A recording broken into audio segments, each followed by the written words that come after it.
the street last night, said everything's alright. Roller coaster, make it through the day upright. It seems your meal ticket is gone, but life goes on. I could never imagine something better. Yeah, right. Now you're cooking on high heat in the middle of the street. Roller coaster, take me to a better time. Let's go. All sing your high line with the roller coaster of life. Yeah. It's time to all choose your timeline on the roller coaster of life. Oh, you seem to easily forget how to place your bet. When every day life gets you down, you gotta steal the crown. Got to own it. Don't bitch and moan about it, please. God forbid you scrape your knees, and it's nothing to sneeze at. Oh, I've told you over and over again, you gotta get both hands around it and make your own plans. Roller coaster, it's taking over, it's about time. Oh, all sing your high line on the roller coaster of life. You've got to all choose your timeline with the roller coaster of life. Roller coaster.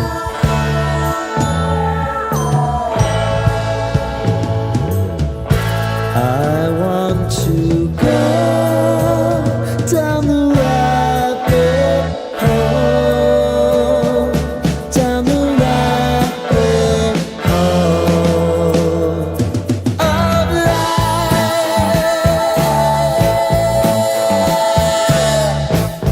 And now it's about to leave. Oh, roller coaster. Oh, roller coaster.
We've been living in sin so long, all the feels are gone. Fella stopped me on the street last night, said everything's alright. Roller coaster, make it through the day upright. It seems your meal ticket is gone, but life goes on. I could never imagine something better. Yeah, right. Now you're cooking on high heat in the middle of the street. Roller coaster, take me to a better time. Let's go. All sing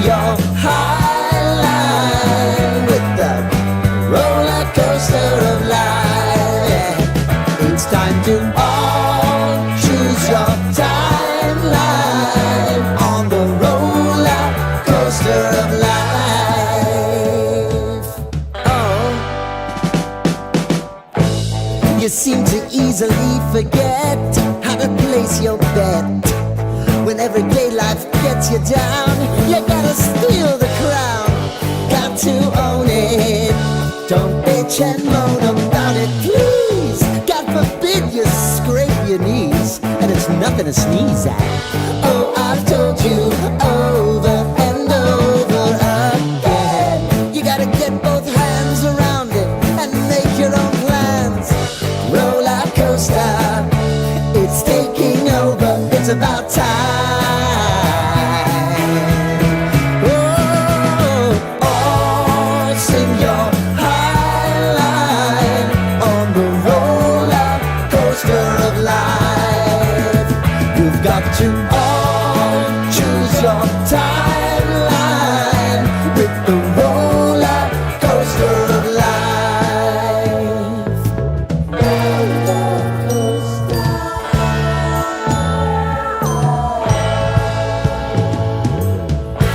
I want to go down the rabbit hole, down the rabbit hole of life.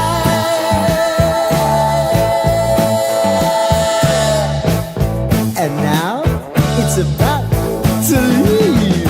Oh, roller coaster. Oh, roller coaster.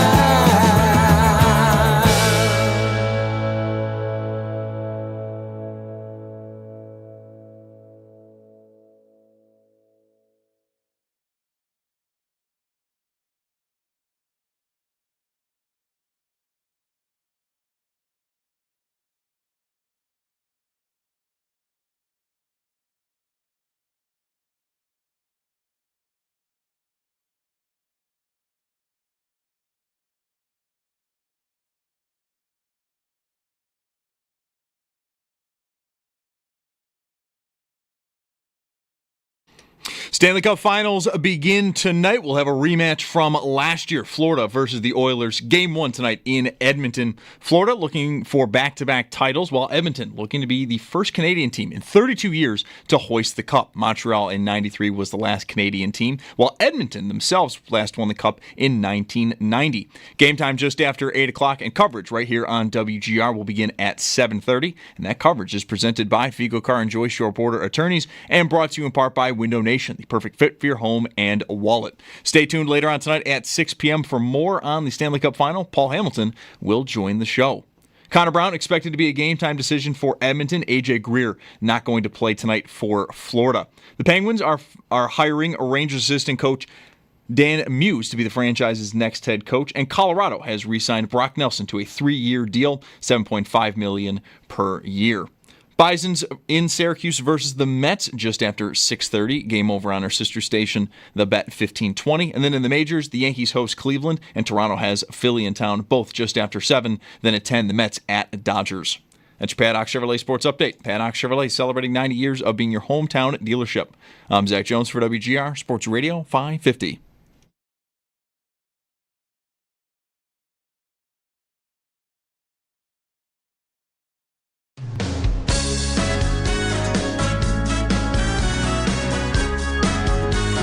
Schopp and the Bulldog. Uh-oh. Guess what day it is? Guess what day it is? Huh? Anybody? Monday, Tuesday, hump day is halfway. It's Mike Schopp. Mike. What day is it, Mike? And the Bulldog. Hey, guess what day it is? Oh, come on. I know you can hear me. It's Mike Schopp and the Bulldog. Guess what today is? It's hump day. Woo-hoo! On WGR Hump Day Sports Radio 550. Hi there. Is anybody thinking about the end of the stadium yet? How much are you thinking about the end of the stadium? Like, is it just me being obsessed with endings? Or, like, are the diehards, like, trying to figure out how they want to leave, basically? How they want to end their stadium experience? Is it maybe not that, like, profound because the new place will be across the street? I would think it's profound. I mean, I think it's going to be important to people for sure. I don't think the fact that the new place is right across the street matters. There was a lot of emotion about the odd, and the arena was right up the street. So, okay. And you know, I think, you know, we had the Sabres in there for, 26 years, right? Mm-hmm. And the Bills have been at the stadium currently for way longer plus. than that. Yeah. So, you know, maybe the frequency of trips is similar with all the years, considering there's 40 home games in the. Anyway, it'll be emotional, I think, for people.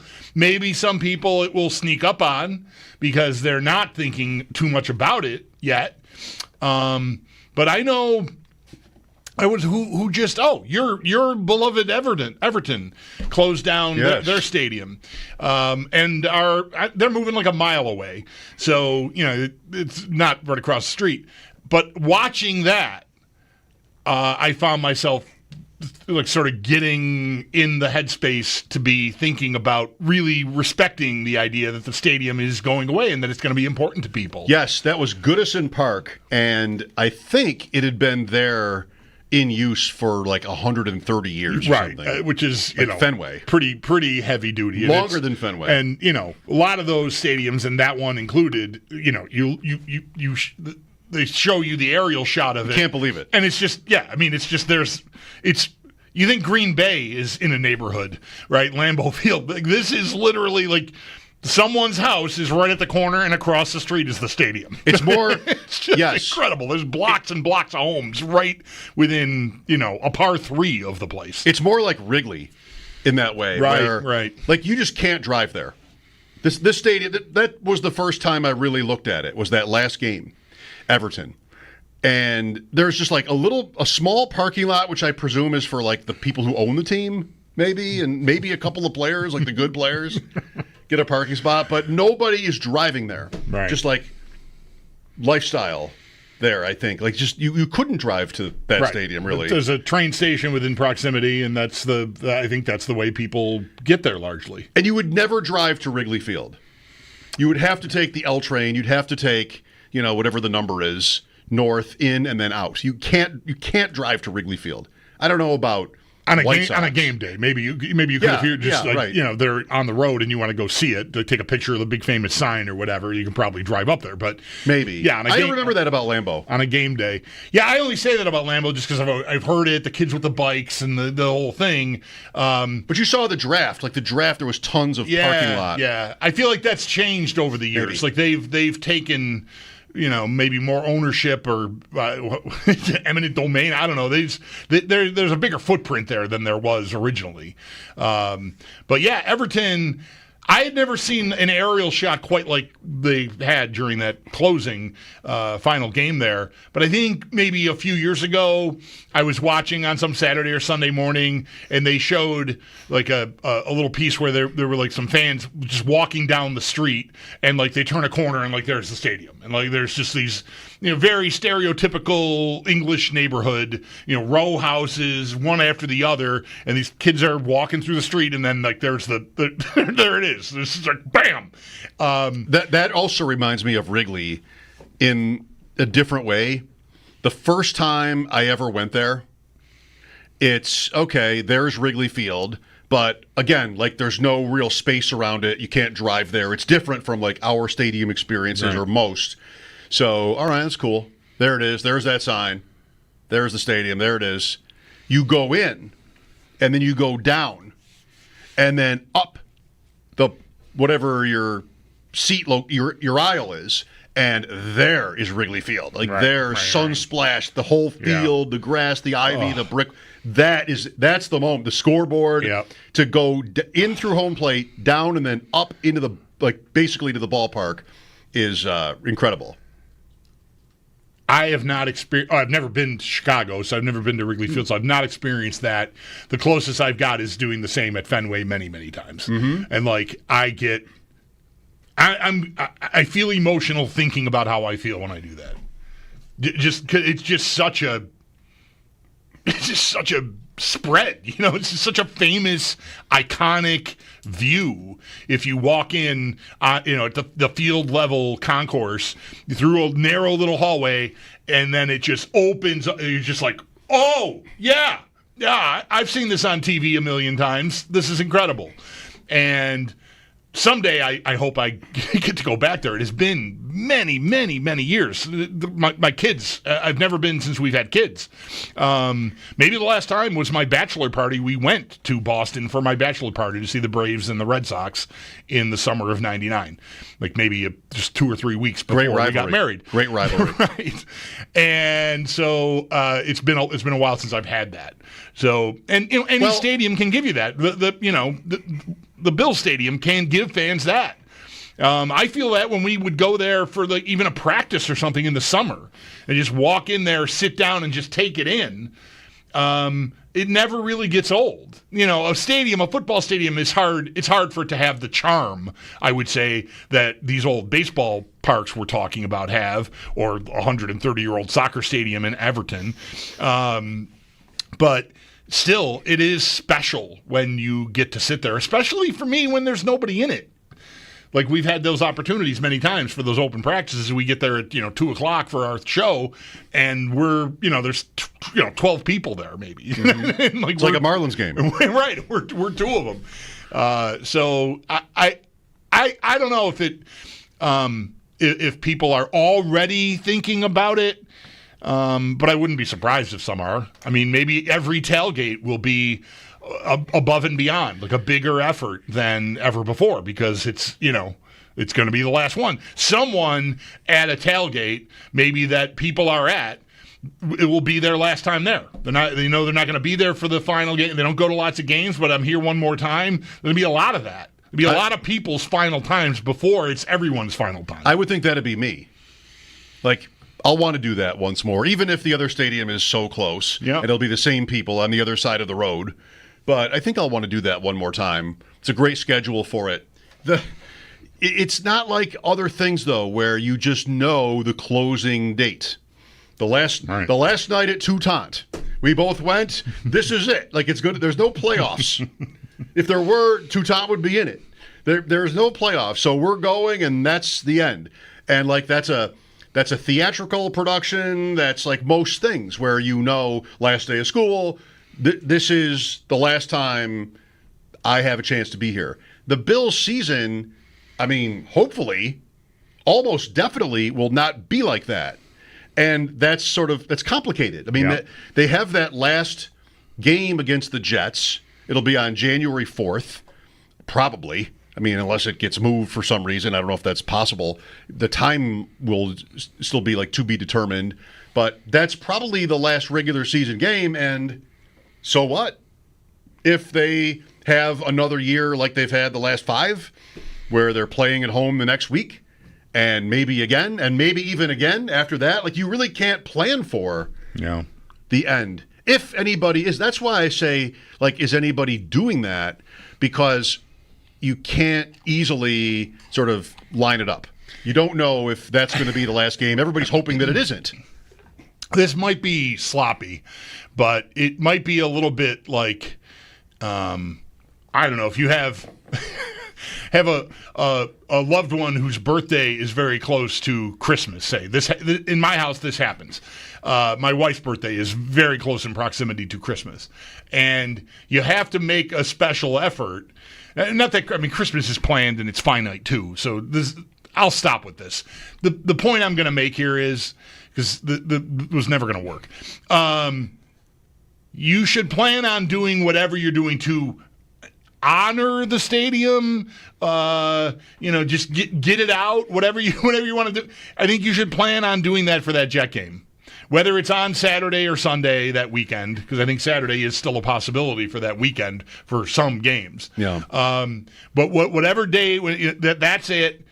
Do your thing, because if the final game there is a playoff game and they don't win it, that's going to ruin the whole celebration of the stadium for some people. I think you're going to be so overwhelmed with sadness that they've lost another home playoff game especially if it's the Chiefs again or something like that it just won't. I don't think you'd be inclined to want to linger in the parking lot afterward. Whereas after the finale, yeah, it is also January and it's going to be probably pretty cold, but you especially if the game is at 1 o'clock, you can sort of plan on, like, let's have one last drink around the garbage can fire and, like, just do all the stuff that we want to do. Whereas I think after a playoff game, if it doesn't go their way, you're just going to kind of want to get in your car with the heat on and just wait for the traffic to break. Maybe. There would be people that would never want to leave. If like, that would just be so crushing. But, yeah, it's just, you really can't know. I wonder if whenever the last game is, the whole operation would let you stay later. I don't know if that's going to be possible, but I know that you need to be at that Jet game and get thrown out. Then you will be like definitely making history, being thrown out of the last game at the Odd and the last game at the stadium. Somehow that needs to happen. If I can help arrange it, let me know. Well, this guy, take a little bit of whiskey in there. So take a flask in, right, and I'll point you out, and you can get run, and then you'll have made history. And I'll have my both bases covered there. Yeah. Dump it on somebody. Dump your water on somebody. Right. I don't need to sneak something in, really. Dump something out. What I did to get thrown out of the final game at the Odd was accidentally tip a beer over on people who we'd also already been sort of spilling unknowingly beer on for, a little while prior to that. And that was that. They came for us and we didn't run. We deserved to be thrown out. You're right. Right. My buddy's like, we should leg it. I'm like, nope, I'm just going to eat this. There's nothing, we should not run. I won't feel good. What are we going to do? Run down 2 levels or something from the standing room and find a spot in an aisle in the Reds? And the whole time I'm going to be looking over my shoulder. Yeah. Because like security, they have walkie-talkies. Like, they're going to be looking for us. You're in a movie now. Let's just eat it. You're Richard Kimball without the bionic arm or whatever. That's such a great thing, though. I mean, somebody got some beer spilled on them. You didn't get to watch the end of the game, but for 35 years you've had it or more, almost 40. Holy cow! Yeah. No, come on, almost 30. Yeah, right. Almost okay. 30. Sorry, I did that for some other reason earlier. I'm adding decades to things because everything just seems like so long ago. It must be like 50 years ago. Yeah, in the moment, I think I've told you this before. I was kind of nervous. I'd only been on the radio for like that. It started in like September of '95. So this is April of '96, and. So I'm pretty new here, and I'm thinking, this could get me fired. This could get me fired. If this gets out, I could get fired. I was really upset about it. After all the drama of the moment subsided, like when the metal door slammed behind us and we're on Pearl Street, like the finality, there's no one around. Everyone's inside the building watching the banners come down. My buddy and I are standing there. The metal door slams, and then it hit me like, oh no! What if the station finds out that yeah, it's so. But now, all these years later, yeah, it's a great story. Hopefully, if the person who I spilled the beer on is out there, they don't mind that I'm referring to it as a great story. I would. Who that could be somebody that just never knew until right now that was you. I remember that. Wait a minute. That happened to me. I was in the last row of that game. Wait a minute. Right. What happened there? Who was this guy? That was him? Well, it'll be interesting. If it's not already, I do tend to rush to these things, not even just for something to talk about, but thinking about, like, all right, this is going to be it. This is going to be the last time. I do that in, like, almost macabre ways in my personal life, too, which is not something I'm really proud of. But, this might be the last time I do this. Mm-hmm. Just like it's kind of a drag living like that. But anyway, like the stadium thing with the Bills, it's one more big wrinkle to this year because we always have the bye week and matchups and, rest between games, Saturday, Sunday, what is it going to be, who, when, all the different possibilities in the postseason. If they make it, like perish the thought, if New England is really good, and gives the Bills a race, then All right. Well, in context of the end of the stadium, maybe you go to that Jet game and you don't know if that's going to be it. Like they might have to win it, or they're going on the road, but maybe they'll be like a 5 seed or something, and they could still play at home. Whatever. Like there could be some real uncertainty to that. Anyway. Yeah, that's not real likely, obviously, but it certainly is possible. Yeah, I mean, teams come out of nowhere. I don't want to say all the time, but I mean, it happens. Well, look, it's not that, again, like, dare I say it, it's not that incredible for any team to have to actually one time fight for a division title.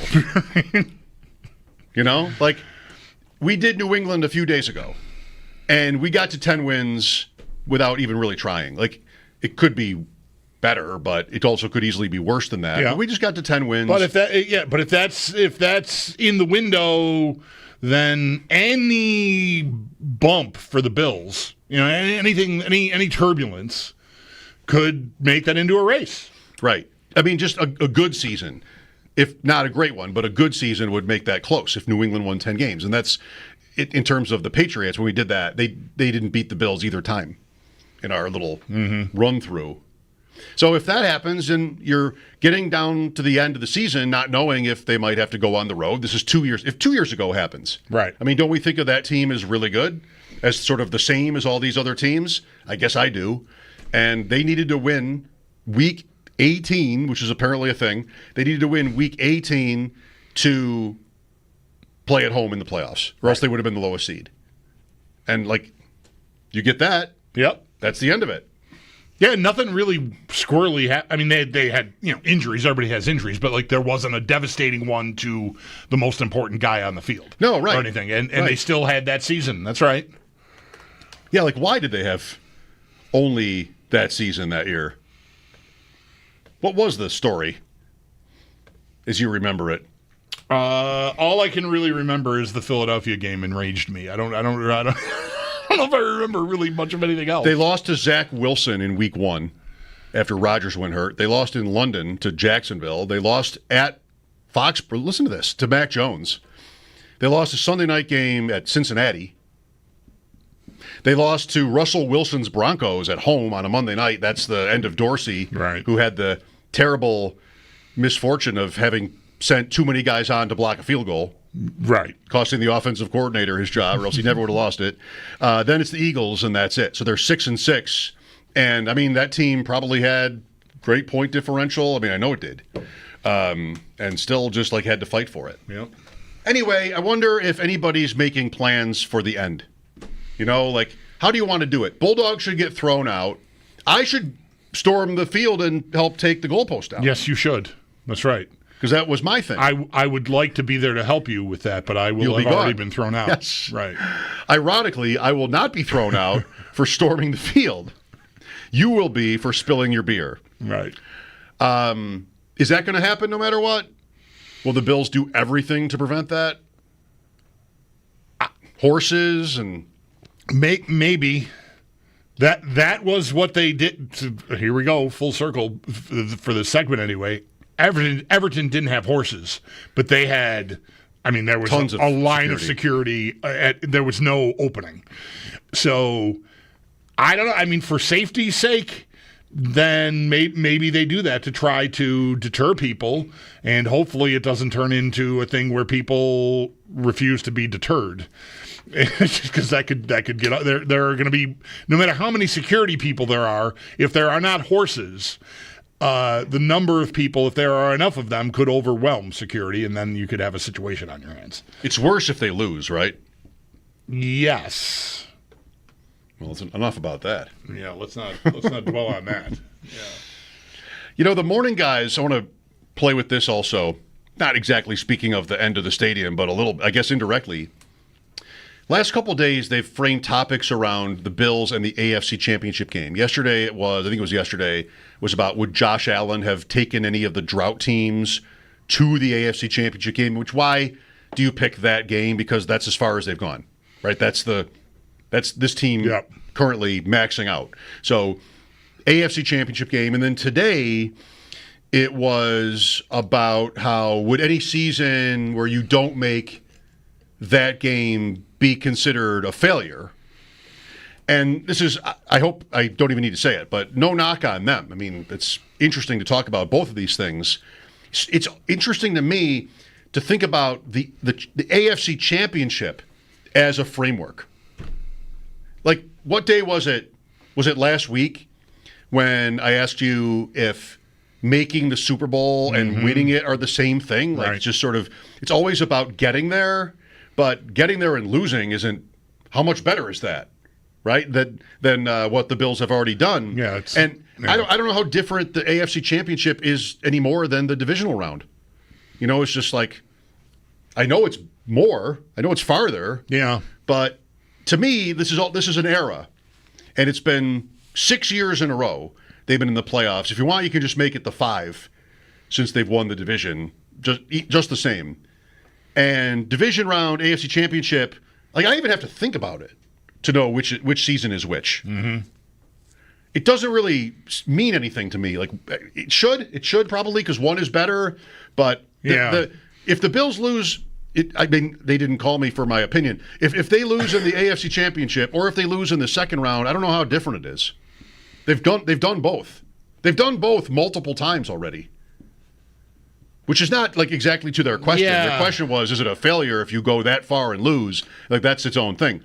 But I don't know, like, that game isn't really sort of a flashpoint. I think it served a purpose for some of the shaping of the conversation about McDermott.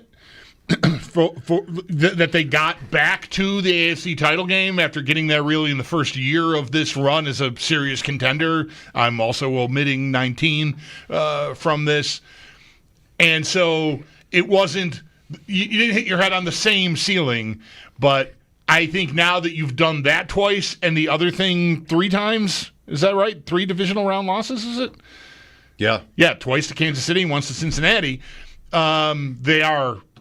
They're the same now. They're the same to me. I think. I know literally it's, like you said, it's another level up, but it isn't going to quench anybody's thirst if they make it to the AFC title game and lose again.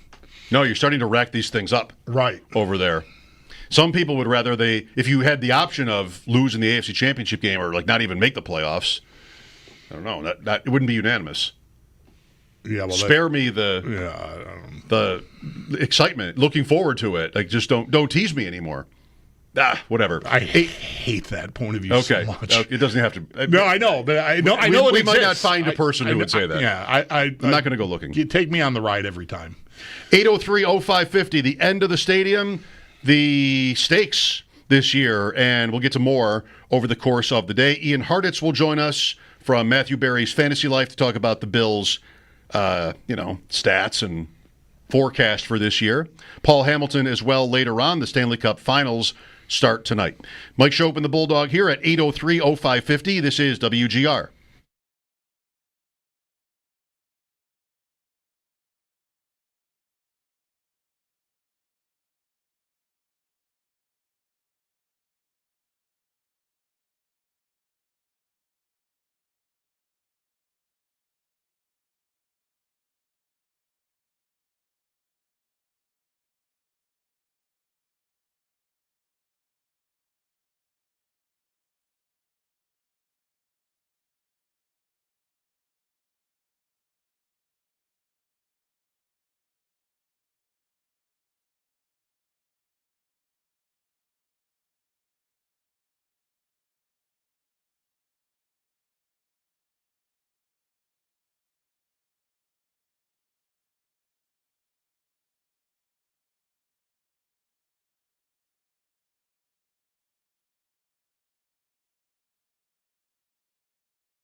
1,000 people are watching it at one time. 8 people have clicked the like button, and that's offensive. In that community, no. Just please go out of your way, if you must, and just click on the thumbs up. Do we have the thumbs up? We do. Yeah, all right. Please click the like button. Yeah. It helps to grow. I believe it helps to grow the program. Does it tell the algorithms like it when you get more likes? Does it reveal the identity of the person clicking the like? Not on YouTube. Okay, I'm going to click it then.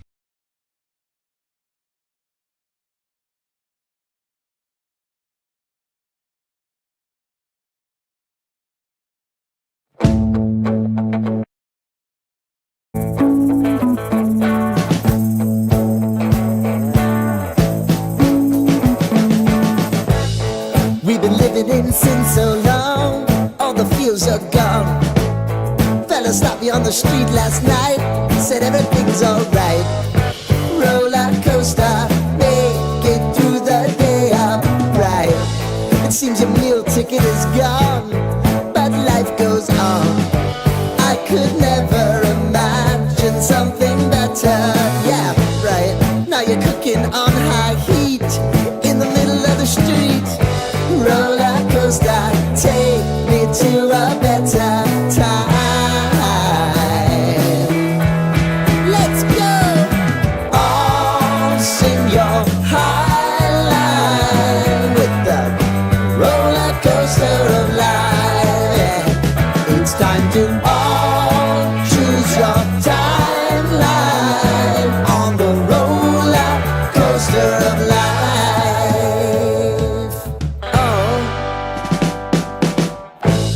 You seem to easily forget how to place your bet. When everyday life gets you down, you gotta steal the crown. Got to own it.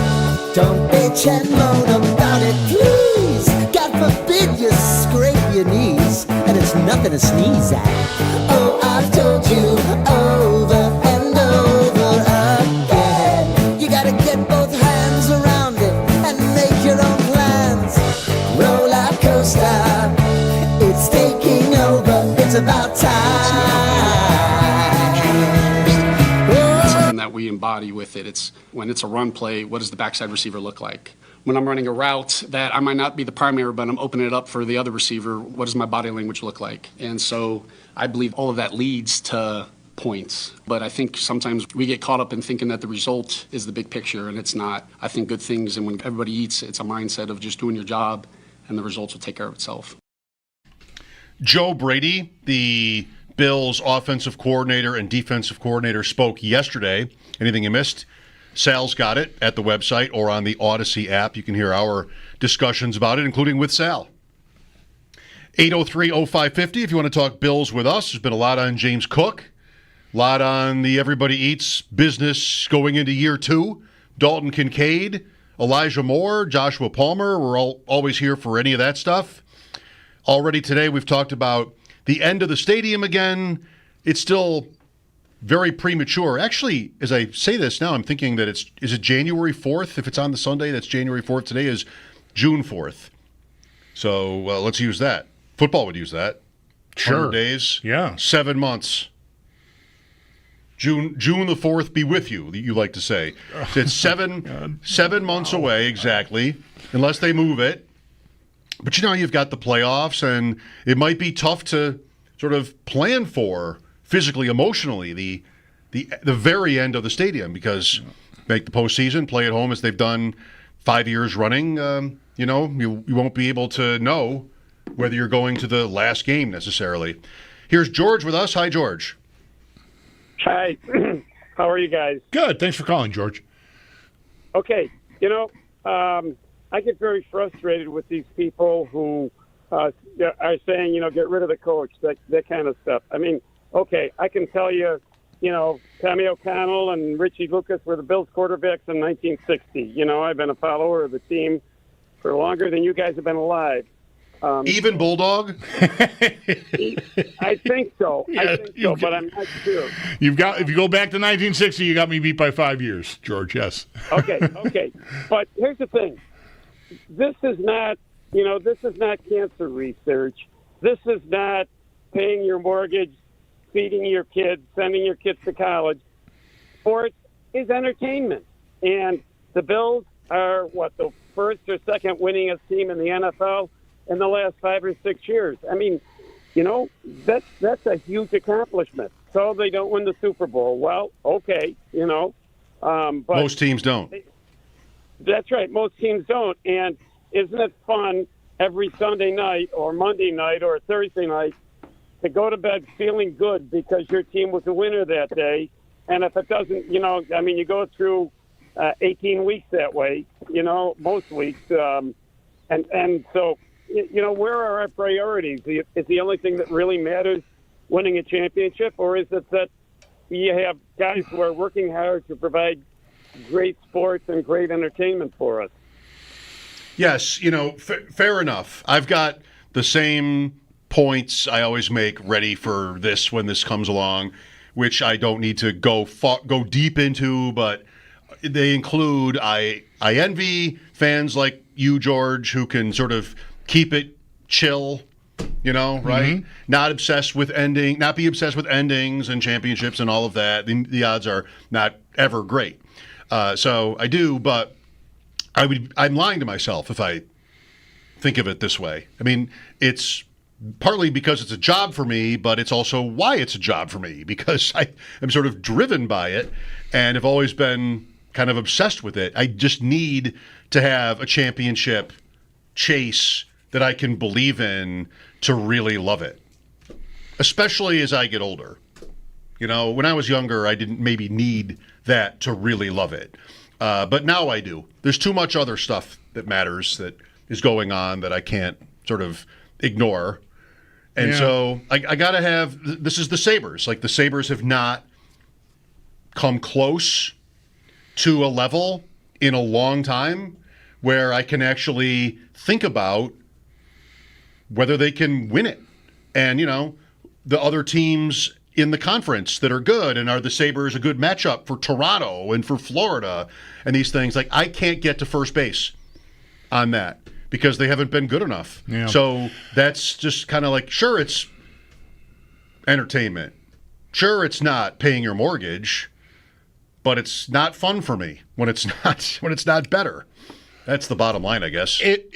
But the part of the point here is that it is right now as good as it's ever been.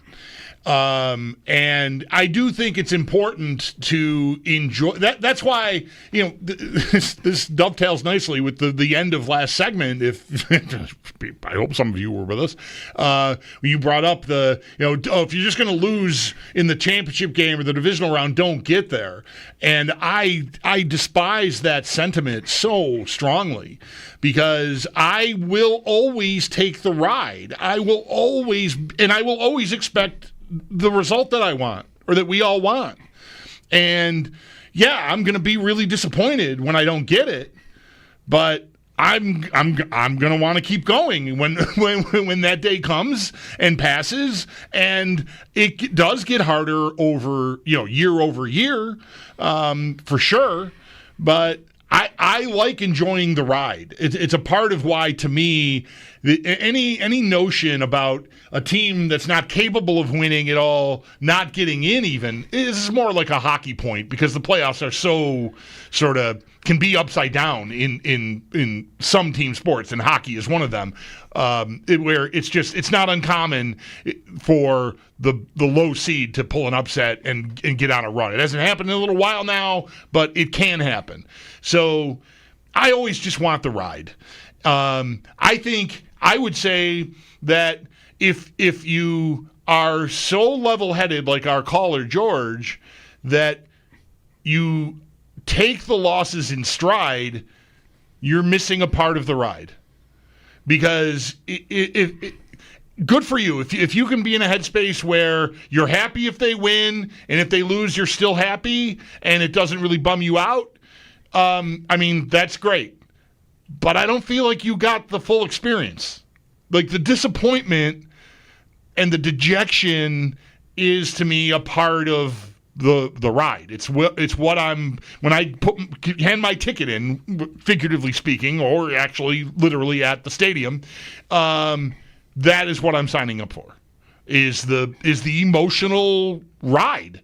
It's not just watching the supreme athletes jump around the field for me. It's the emotion of the outcome and my investment in it. And I want to feel the loss. If I don't, then that's time to go for me. But that's me. I mean, I'm not judging George harshly here, I don't think. I respect your point of view. I'm closer to George than someone who is going to burn a jersey or something over a disappointing loss, because I would never do something like that. But I want to feel it. I want it to hurt. You are open to a catastrophe because you are giving yourself a chance at a eucatastrophe. What's this now? A eucatastrophe is a real word that I just learned of the other day from Mental Floss. Okay. And I've already sort of told you what it means. It's the opposite of a catastrophe. It's a moment of incredible, unexpected bliss. This really is.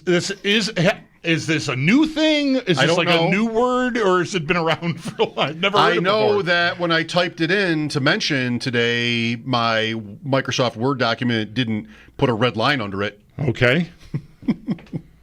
Eucatastrophe. It's the word catastrophe with EU in front of it. I've never heard of that. All right. Like euphoria. Yeah. Maybe. All right. Is the connection there? Is there for 400? Is there phoria? Is there phoria? Good question. What is phoria? Phoria is the worst. You don't want it, especially on your feet. But euphoria, woo! It's the best. It is the best. Eucatastrophe. My dog is destroying my shoes. Oh no! Pair by pair.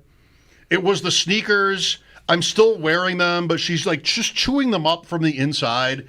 And all right, well, it's summer. I either want to wear the sneakers or I want to wear the sandals. I'm not, going socks and pants and all this, not for me. So, it's 85 degrees. She's chewing up the shoes. And I get home night before last. I sit down. My wife is sitting next to me on the chair. I'm on the couch. And I start to take my shoes off. And my wife says, "Here we go." And here comes Margot sprinting from the kitchen. To get her out of the kitchen, this is big. She can tell that I'm taking my shoes off. She knows you're in shoe taking off position.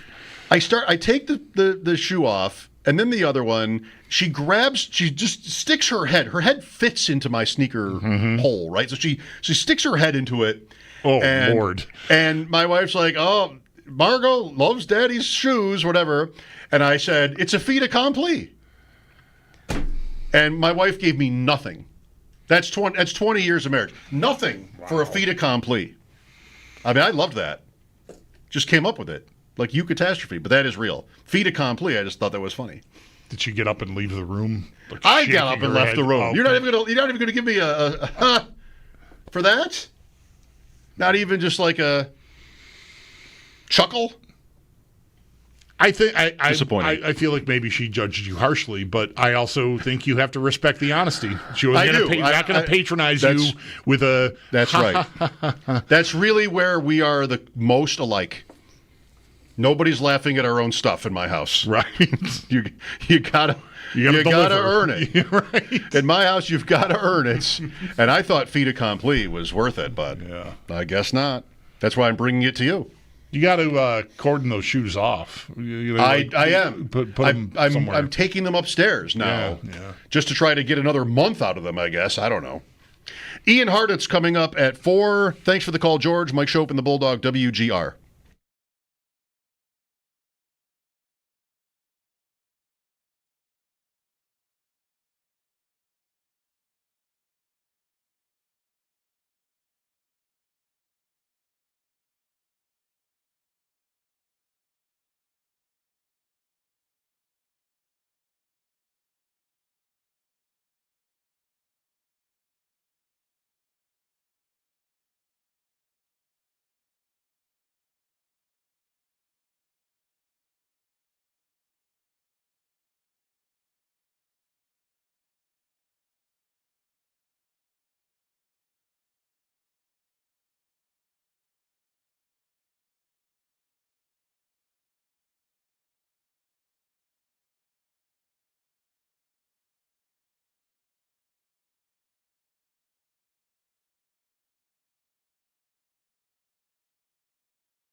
I mean, maybe even a little bit hot, but I was going to say a good day for a ball game, except that the Bisons are in Syracuse this week, 6:35. It's probably similar there. If you want it, you can probably leave now and make it. Will Robertson, last night for the Bisons, 3 home runs. Let's hear it. He becomes the 10th player in modern Bisons history to hit 3 home runs in a game. One player did it twice. Oh, I read this. Big slugger guy, late 90s. Oh, I forgot. I'll get it. Oh, damn. Will Robertson hit 3 home runs for the Bisons. They won. Who's the guy? 7 letters. Who is the guy? One time in Bison's history, a player has hit 4. And that name I know. That is Billy Botnas from May of 1895. This would, I hope, not be the modern era. This would not be considered the modern era. 1895. With 4 home runs. Played on an open field near the river. Yeah, there were no bases. Right. Russell Branyan. Oh, okay. Yeah. 7-7. Russell Branyan did it twice. Sorry, I wasn't helping you at all. I knew I did not remember. I also saw this last night after it was done last evening, but I did not remember at all, so I wasn't even going to try to, I saw this. I can't think of it either. I no clue. Russell Branyan. Nice. Do you ever want the This Week in Baseball theme in your life? Remember the song from This Week in Baseball? I love the This Week in Baseball theme. Actually, I think this is right. There's a like a main theme, and then there's like a closing credits theme that's different. Okay. The main this is from these songs are from like the Reverse AFC Power Rankings, NFL Films, Monday Night Football music. Like it's not the, if you will, store-bought NFL Films catalog. It's like an older 70s, definitely the vibes are there. You might find like a TV show theme or 2 on it. Well, this is a TV show. The This Week in Baseball theme is called Jet Set. I never knew the name of that. Okay.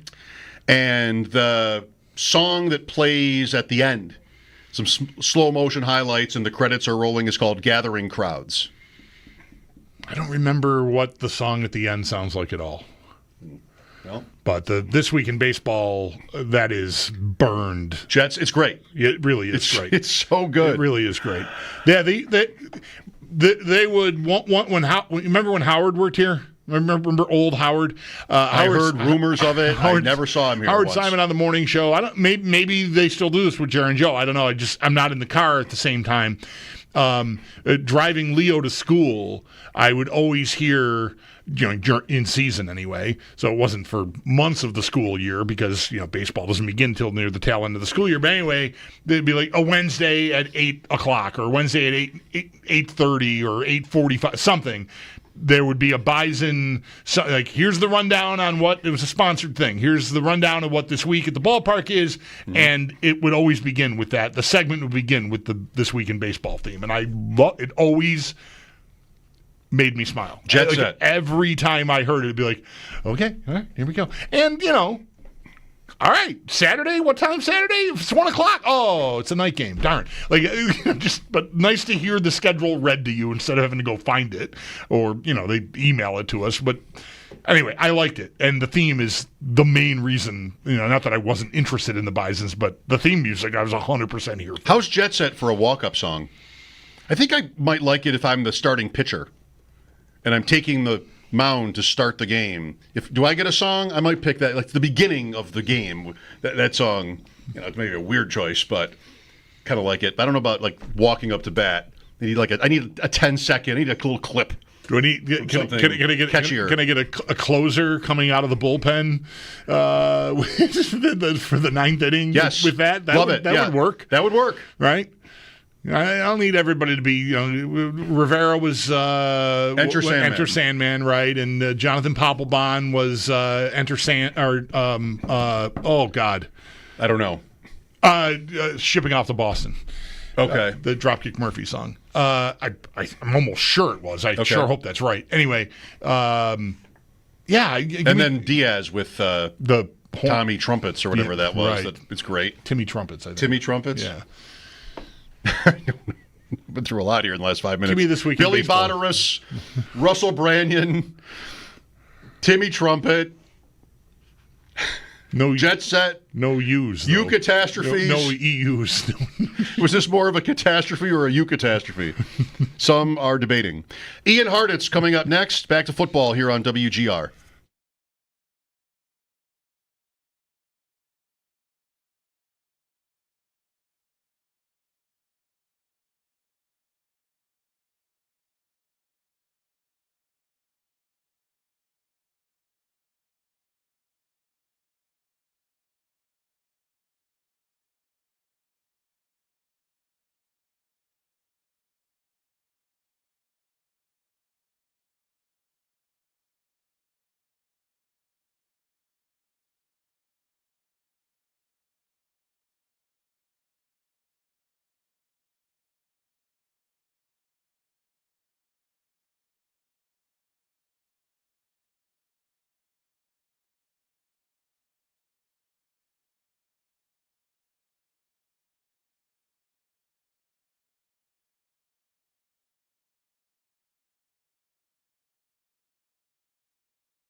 Stanley Cup Finals start tonight. It is a rematch from last year. Florida versus the Oilers, Game 1 in Edmonton.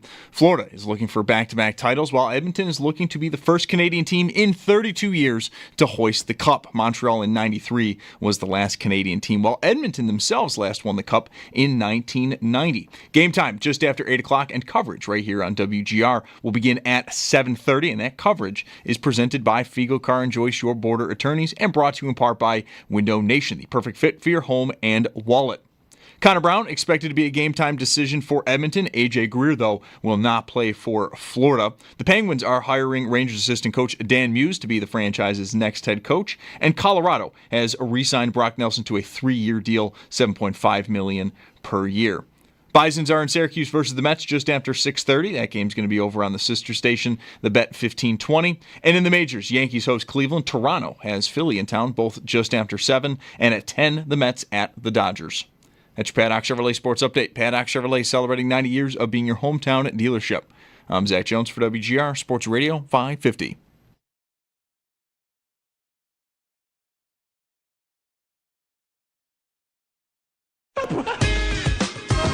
Mike Schopp. You might be mocking me or you might be staunchly agreeing with me. I can't tell. I'm mocking you. And the Bulldog. What is Fozzie Bear's role in this production? On WGR Sports Radio 550. I know. Isn't it a little bit too hot for golf today? 86? Is that really where you want? It's not exactly perfect conditions for golf. I bring this up with Ian Hartitz on the line. We've talked to Ian many times, and some of those times he's just ready to tee off when we talk to him. Yeah. More ways than one. I wouldn't want to be playing right now, but 7 this morning until about 10:30, it was just beautiful outside. Ian, are you on the golf course? Are you fresh off? Are you headed there? What's the situation?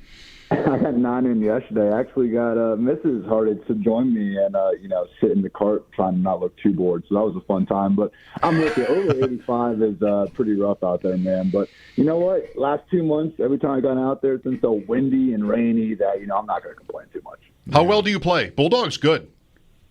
Oh, I am very, very bad. I mean, if I can break 100, I'm feeling pretty good at myself. I'm just trying to worry about the next shot and hopefully get the ball in the air. I'm just, again, avoiding the 5, the 6, flubs where the ball goes 5 yards. I feel like I had a pretty good round. I feel like I didn't see you at the Memorial last weekend, so No, I guess this lines up. Right in your backyard, though. Yeah. Oh, no, I was there on a Friday. It was just so freaking rainy. It was pretty funny, though. I felt bad for, all the women obviously want to go look nice at the golf tournament. They got their new dresses and fancy shoes, and just everyone was in the mud with ponchos. But it ended up being a pretty good time anyway. I've heard stories about people who have their significant others ride along. Was this at your suggestion? Was this her idea? Was this just a way to make sure you could spend some time together in your busy lives? How did this come to be? I think I'd just been escaping away to the golf course so much. She either wanted to verify I have since been golfing this often, and just, it was a nice day, and she had the day off of work. So we just decided to make it happen. So a couple of my buddies brought their girls a time or two, so she wasn't about to let that one get away from me. All right. Ian Hartitz, Matthew Berry's Fantasy Life, Mike Schopp and the Bulldog on WGR. Let's just start off with getting a couple, or at least one, more general observation from you, Ian, about this year in the streets so far.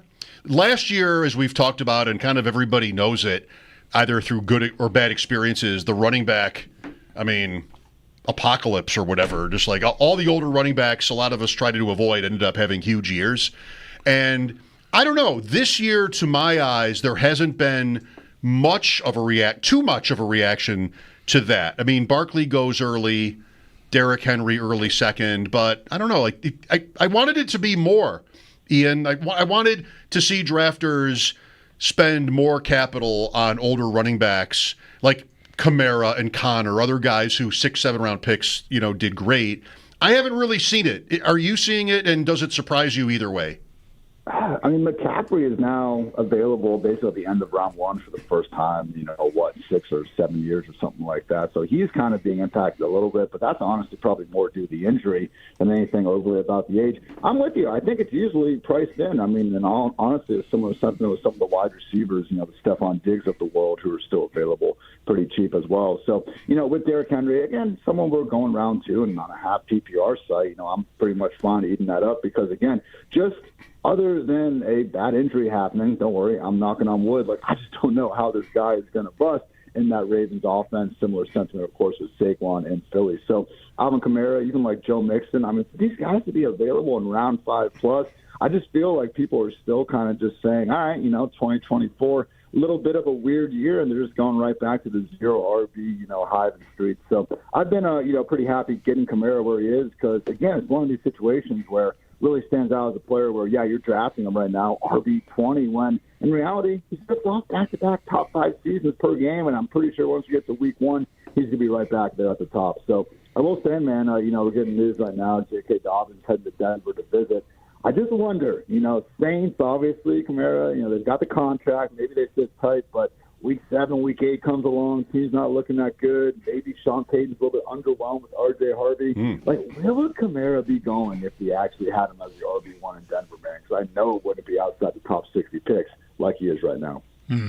Do you think running back has reestablished its value? This is not so much in a fantasy context, but just as a position of value after the big guys got paid. Well, to an extent, Henry really didn't get a monster contract last year, but he got one now off of the season he had. Barkley got a big contract and then an even bigger one here. Jacobs got a big one last year. But I don't know, this offseason, other than Henry and Barkley getting padded, I don't know did we have big running back contracts? Did last year amount to a flag being planted as it's turning back where running back value by teams is going to be more appreciated? The way I'm looking at it is I think it was a good indicator that if you already have the infrastructure, you have a quarterback, you have an offensive line, decent scheme, the running back can be that cherry on top of your sundae. You just don't want to exactly, put the cherry in an empty bowl and try to, build up that way. So, again, one of these things where Jacobs, Henry, Saquon, I mean, none of them had good advanced numbers in 2023. That's why a lot of people were concerned about what they were going to do with their new teams. But, yeah, it turns out going from the Raiders to the Packers and the Titans to the Ravens and the Giants to the Eagles, that's that offensive environment certainly played a big role in those guys bouncing back in a major way. So, again, kind of seeing this in Buffalo right now with James Cook certainly being unhappy about not getting his extra extension in. I don't know if the Bills even necessarily need to go out of their way to do that with, the way the NFL has made players holding out, not overly in their favor in recent years. But overall, a heck of a year for the position. And, hey, man, when they can stay healthy, certainly, top of the top and still do some big things. With Ian Hartitz, let's talk about Cook. I don't know if you're interested in what we think. I mean, I think he's said enough. He's been public enough with his wanting a bigger deal. I mean, he's right there. Henry got his deal, and there's James Cook with the eyeballs, immediately.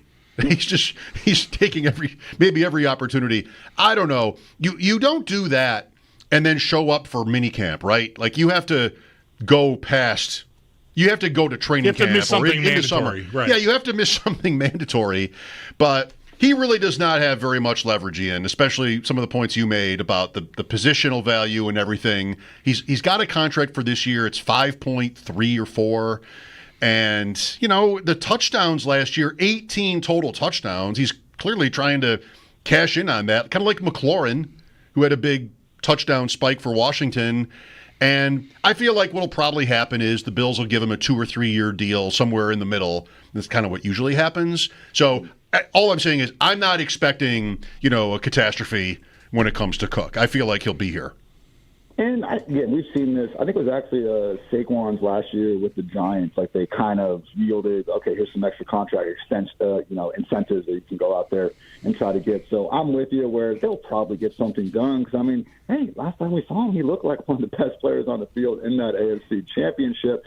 Certainly is their best option at the position. But, I believe we're still at the point where Brandon Beane has never given, a running back they drafted that second deal. Now it's pretty much only been Singletary and Cook, so not the largest sample in the world. But, I go back to, I believe, that Jets game where Cook was out, really annoying. Yep. Football, still not mad about losing that fantasy matchup or anything. But with Cook, again, like for Ray Davis to step in and do what he did, Ty Johnson, I think one of the more underrated third down backs in the league, actually just finished first in terms of yards per touch last season. I mean, just truthfully, guys, do you think that the Bills' win total would change at all this year if James Cook decided that he was taking the season off? And again, I would probably say no. I don't think it would. I don't think the point spreads would change hardly at all if you take him out of the picture. Again, he's the best option, but just how reliant the position is on everyone else on the offense, I think that's probably where the Bills are thinking. Can't necessarily blame them, even with, again, Cook. Certainly, being a very good professional running back. Yeah, my ideal scenario here is, I'm all right. I won't be mad if they sign him to, certainly not $15 million, but something in the 10 range, and keep the peace, right? Because they are in a Super Bowl window. The other players are paying attention, and all that stuff, right? Like, I want everyone to be happy, but my ideal scenario is he comes in because he doesn't have any leverage and plays out the year, and they let him go get $15 million somewhere else if someone wants to give it to him, and then I draft a new guy. Yeah, I mean, again, to see what Ray and Ty had done behind them, I mean, who's to say that they couldn't use a day 2 pick next year and still get someone pretty darn good. So, again, nothing against Cook, but I do think it's something that's positioned where, we have a very good running back.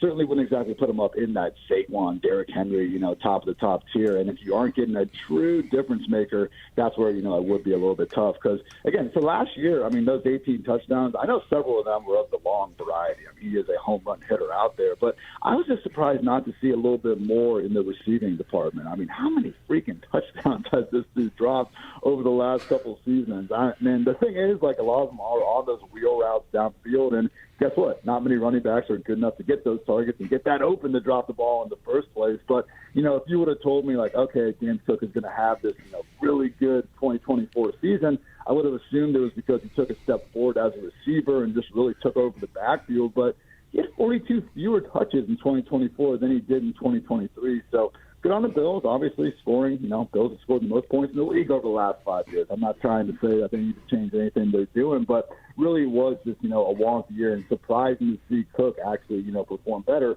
on a lesser workload. Right. You mentioned that AFC Championship. I think of was it fourth down Bulldog, the touchdown he scores where he gets stopped and spins and gets in the end zone in that game? One hand propels himself, keeps himself off the ground. Ian, if they'd made the Super Bowl, there'd be a statue of that outside the new stadium. Yeah, and won it. But that game overall for Cook, 16 touches, 134 yards, 2 touchdowns, 33 snaps. He doesn't play half the snaps. And I don't love him. I don't even want to draft him in the 4th round this year. I don't know why. I don't know what my problem is. But just the touchdown regression, it's not the holdout or the chance of a holdout. But Breece Hall goes in the same range. I could get beat on that one. Because you're turning down quite a lot, aren't you? when you turn down that kind of production on less than half the snaps, maybe that goes up, and all this other stuff goes up too in the 4th round. He's almost it's a similar profile. I know they're completely different real life, archetypes and talents, but he's almost like David Montgomery, just the way that he's so touchdown dependent, not giving you much in the pass game. But hey, at the end of the day, you still have a guy who's probably going to, again, lead the team in carries, and you're expecting a lot of touchdowns because the Bills certainly are going to be in that position plenty. But yeah, I'm with you. I'm not going out of my way for James Cook because I think once you actually start looking at the volume, why not wait a couple rounds to get someone like Joe Mixon or Alvin Kamara? Is that Lily chiming in on Cook back there? That is Deborah. She goes by Bruh, our miniature dachshund. So apologies. They get mad and I lock them out of the office. But, can't blame them. Yeah, I mean, it's just compelling stuff. You can't blame a dog for wanting to join in on some of this. Bruh is great. Ian, what do you think about the pass catchers here? We've spent some time, wow, that's modest. Every day. Yeah, almost every minute. Going over it, Dalton Kincaid, Keon Coleman. Let's start with Kincaid. Where are you on him off of last year? There's a lot of injury talk to explain it away. Are you buying that?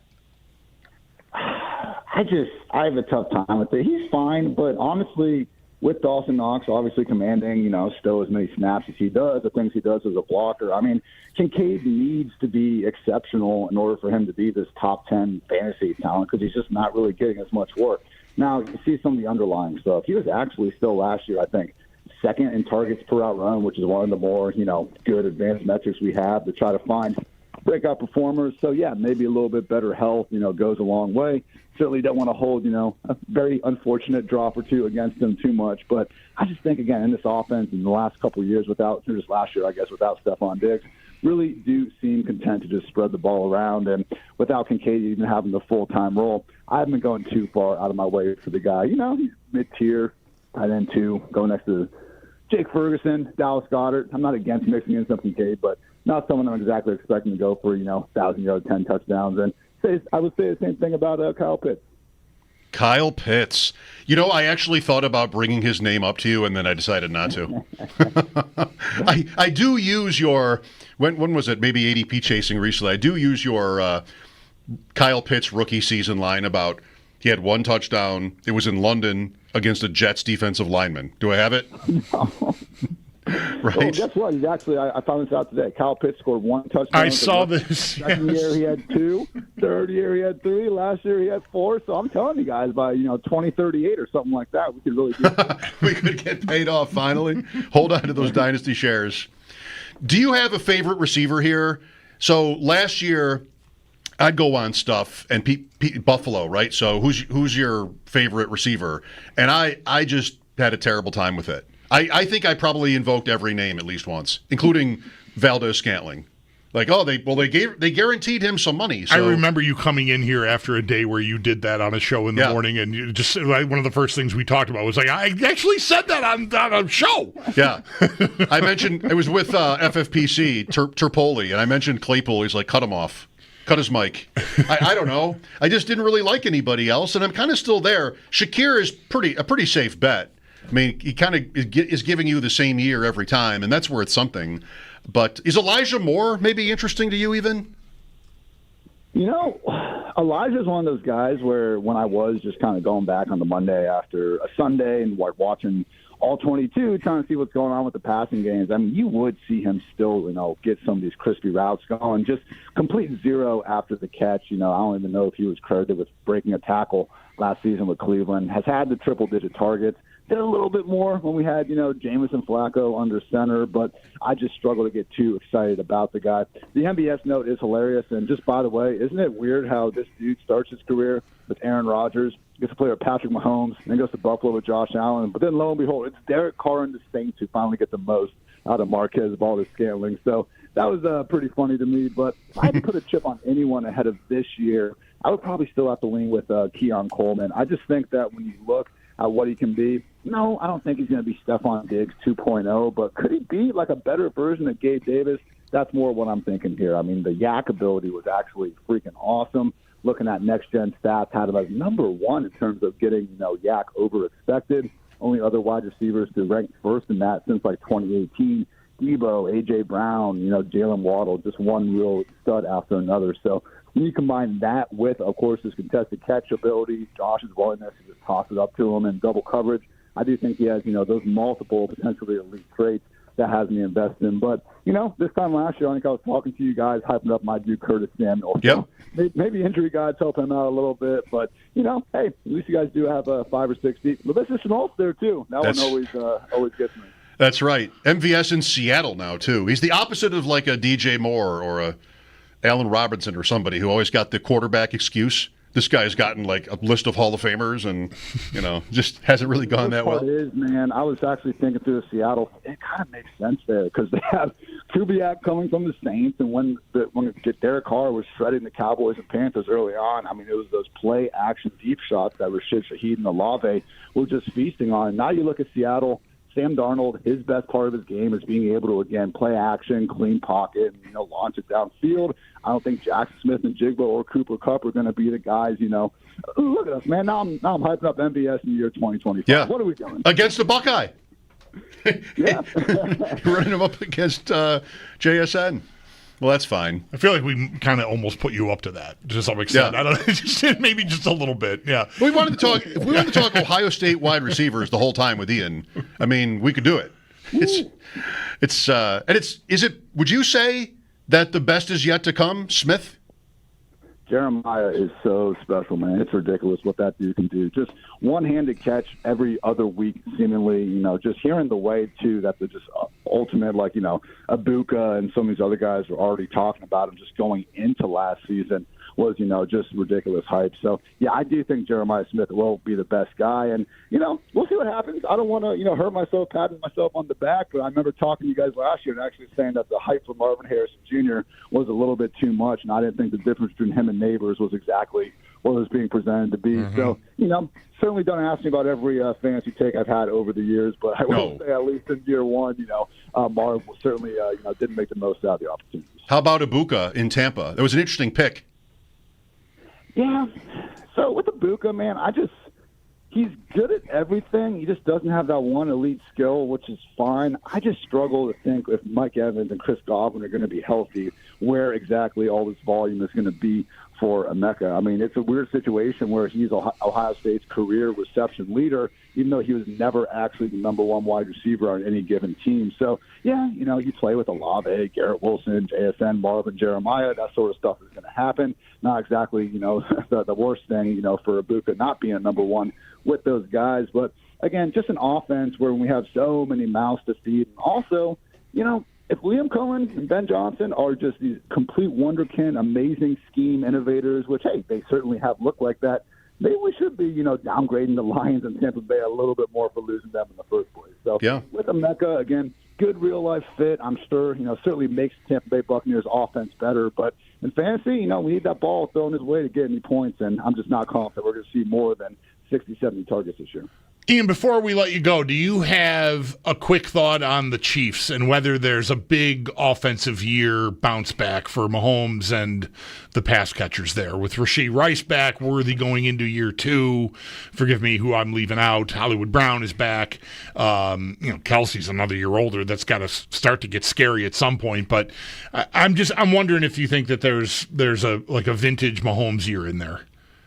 I don't know if we'll get back to, the 50 touchdown, 2018 heights or anything like that, but I do think that there's a chance that we at least see not one of the least explosive offenses in the league again. I mean, they really were just death by 1,000 paper cuts last season, and hey, still got them within 60 minutes of winning the third straight Super Bowl. So it's one of those things where not going to complain too much, but I do think we see them at least, get back to being a top 10 passing offense. Is that fair? Because, I mean, I know I was certainly riding high on the bounce back potential going into last year, and it was in large part because, getting that year two Rashee Rice, drafting Worthy, and then adding Hollywood Brown, who, when he has stayed healthy, has been a really good receiver, but we never even got to see that pairing last year with Hollywood going down before the season, Rashee Rice suddenly fired thanks to Mahomes in week 4, and then Worthy, really not coming on strong until the end of the year anyway. So I do think we'll see, a bounce back of sorts, but man, if there was ever a team that could have looked at someone like a Travion Henderson or tried to find, some sort of explosive running back,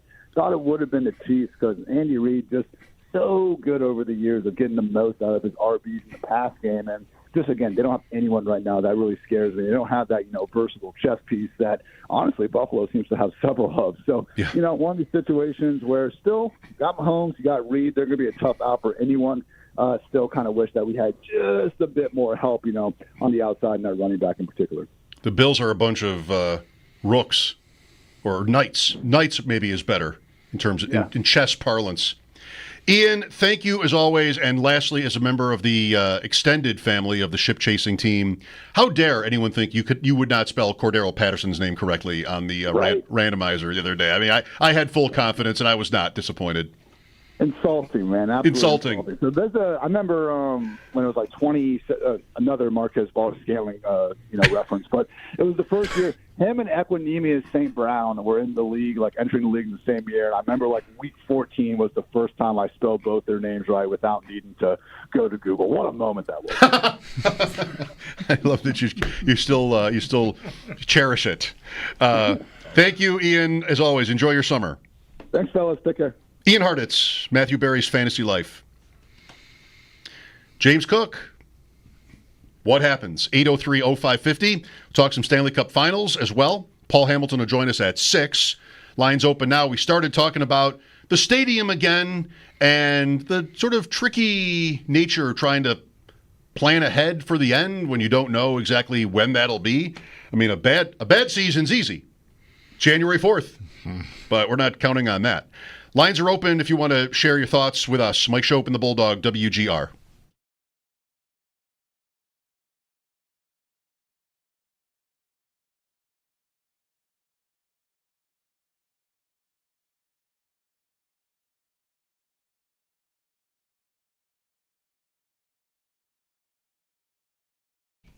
So much focus these days on health, and rightly so. More and more people are looking for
We've been living in sin so long, all the feels are gone. Fella stopped me on the street last night, said everything's alright. Roller coaster, make it through the day upright.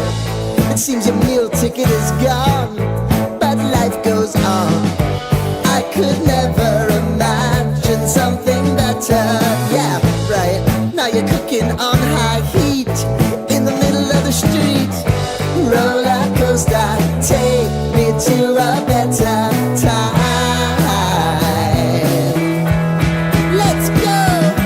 All sing your high line with the roller coaster of life. Yeah. It's time to all choose your timeline on the roller coaster of life.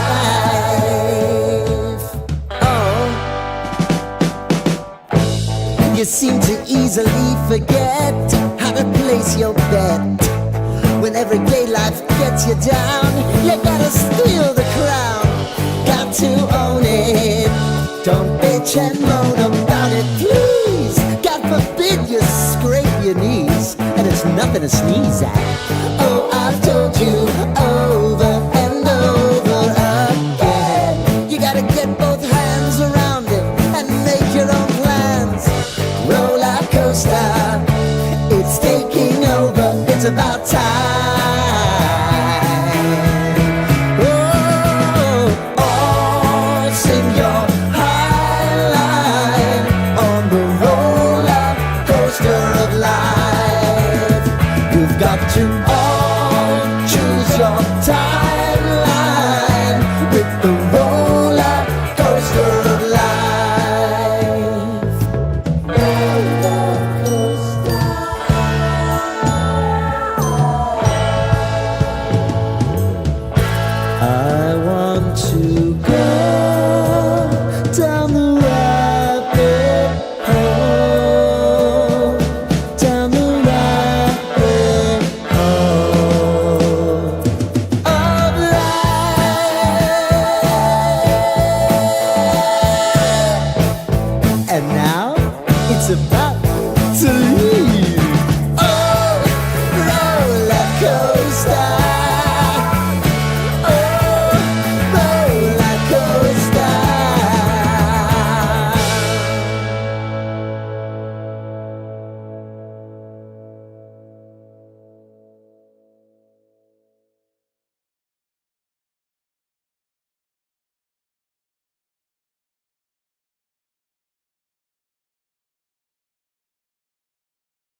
Stanley Cup Finals start tonight. A rematch from last year, Florida versus the Oilers. Game 1 tonight in Edmonton, Florida, looking for back-to-back titles, while Edmonton is looking to be the first Canadian team in 32 years to hoist the Cup. Montreal in 93 was the last Canadian team, while Edmonton themselves last won the Cup in 1990.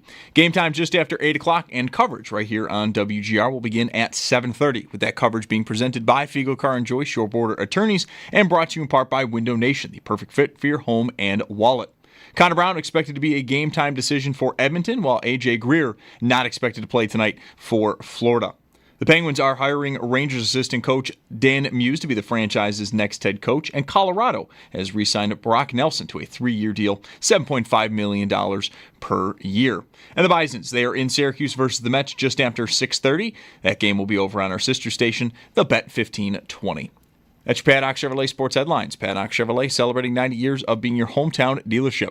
I'm Zach Jones for WGR Sports Radio 550.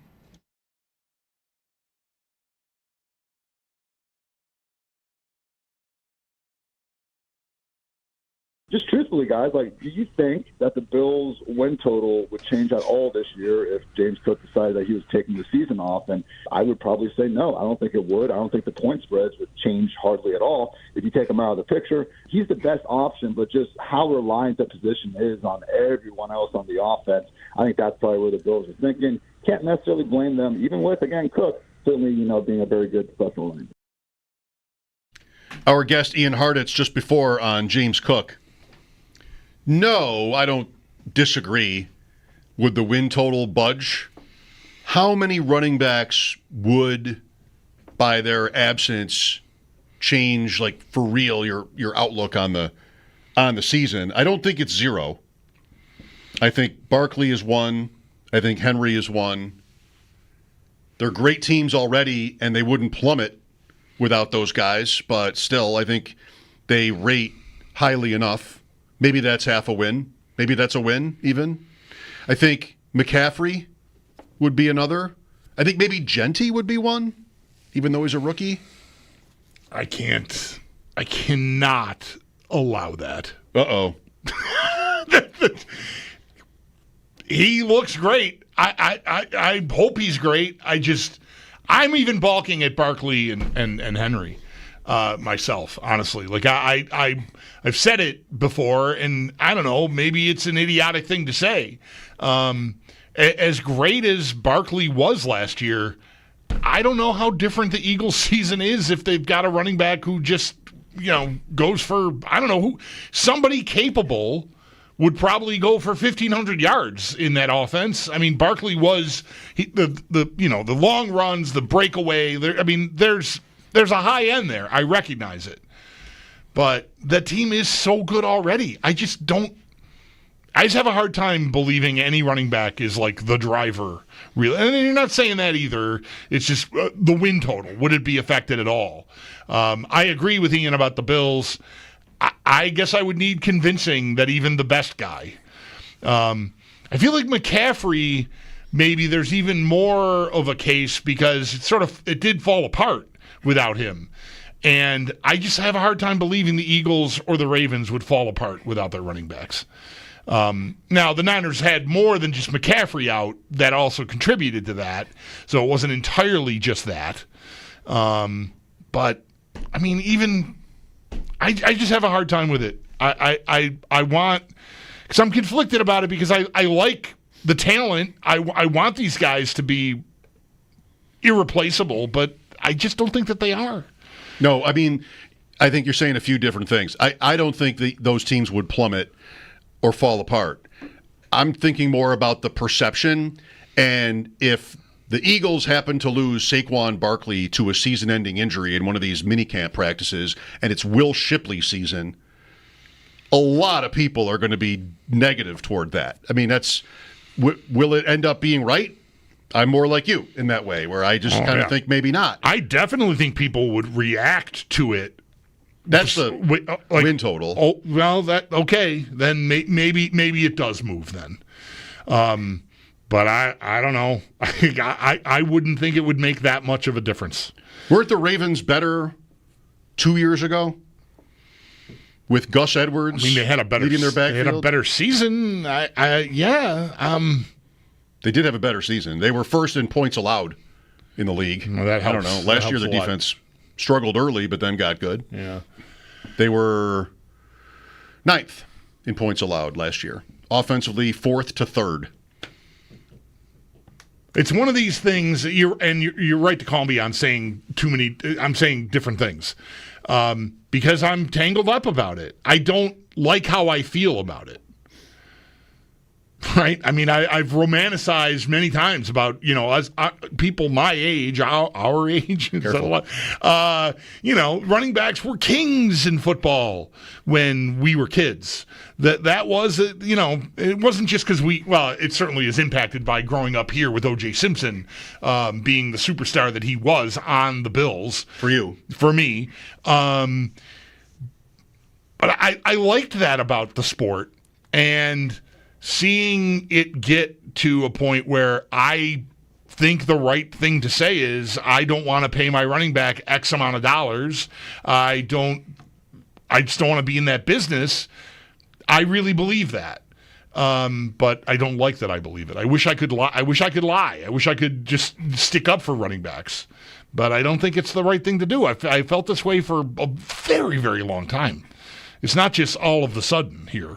I feel like we were ahead of the curve on this in this room. You were ahead of me. I just never wanted it to be a position of priority. And the Bills, boy, in the height of the drought, it was such a priority for them. C.J. Spiller and Marshawn Lynch and Willis McGahee and what am I doing here? What am I doing here? So I don't know, man. Adrian Peterson's one of the best running backs who ever lived. And that team didn't come close to winning anything, really, until Brett Favre got there.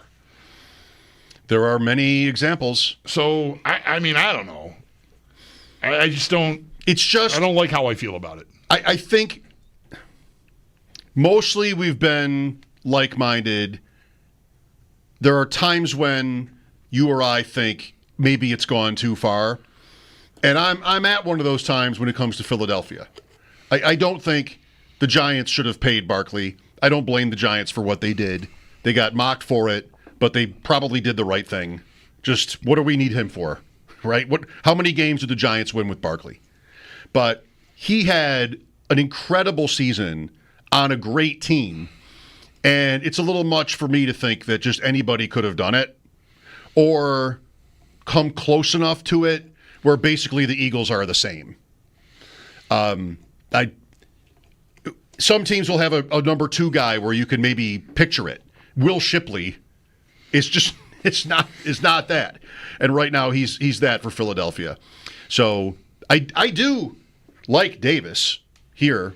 I kind of want to see it. Mm-hmm. I'm not rooting against, the peace being kept, as you put it with Ian, but I kind of want to see what it is if he does stay away.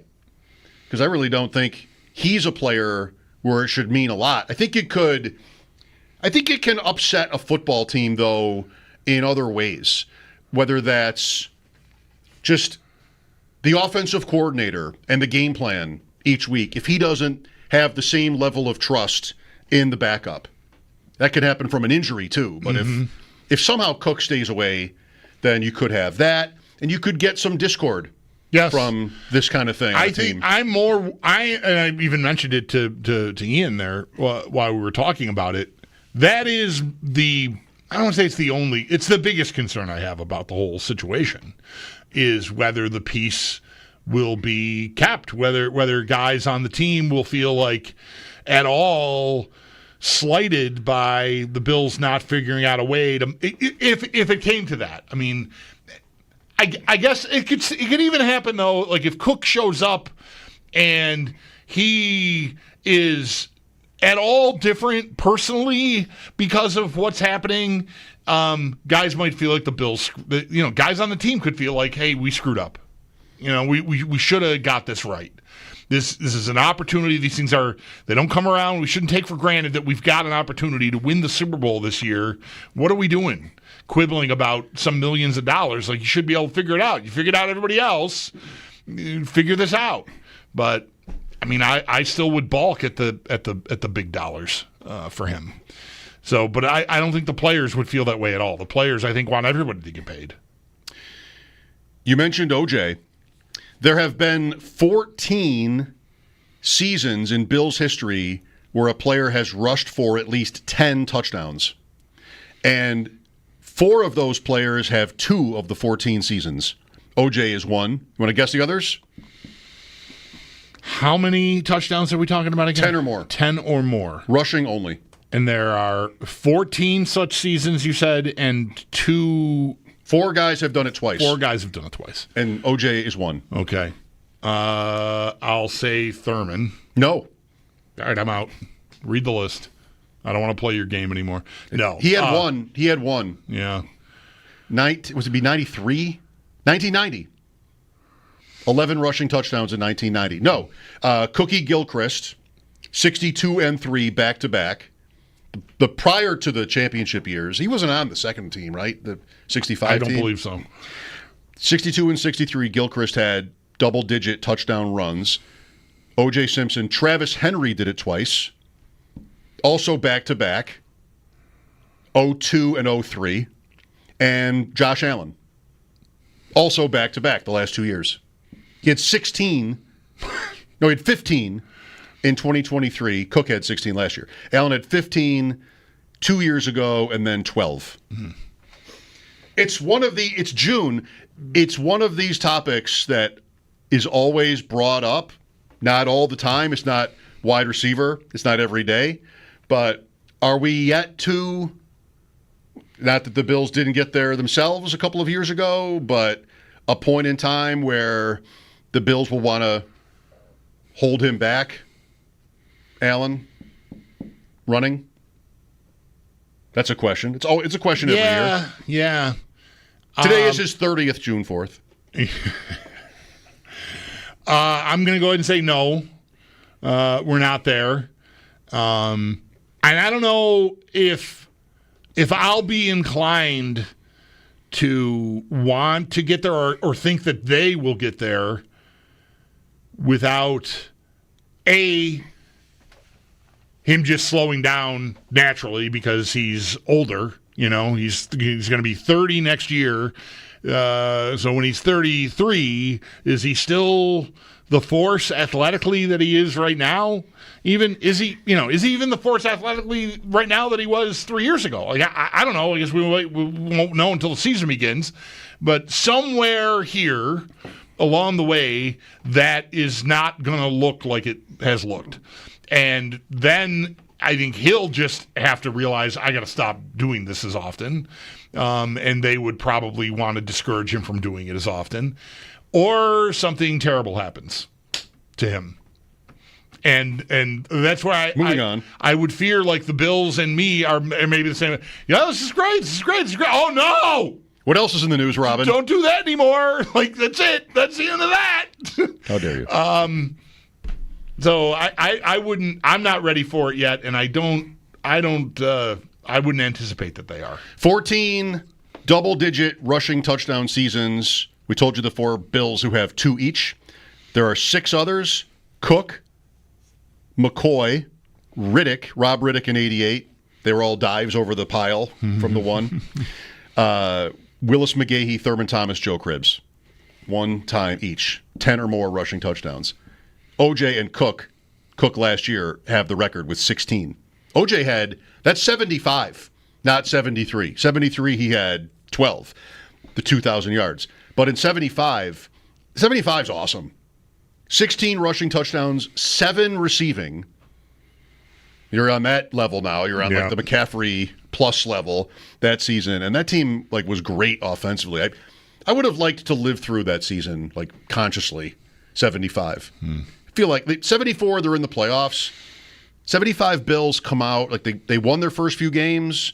There's that Monday night game against the Giants at home that they lose where somebody's on the tightrope. Is that 75? I don't remember. Yeah.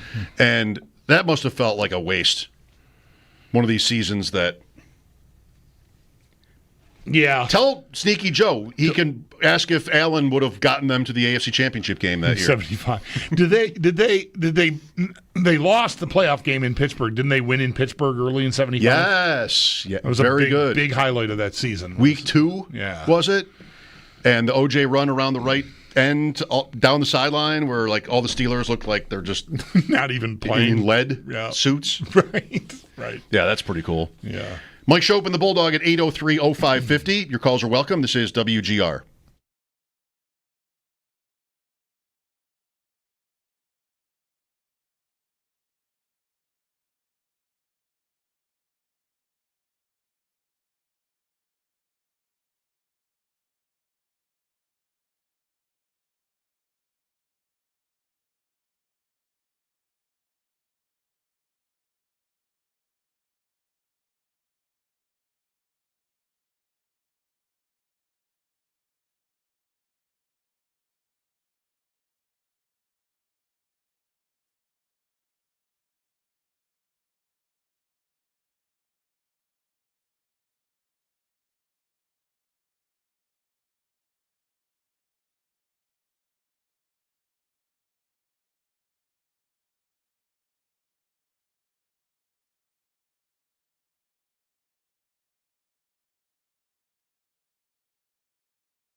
what I said about Joe and the 1975 Bills sounded like a shot.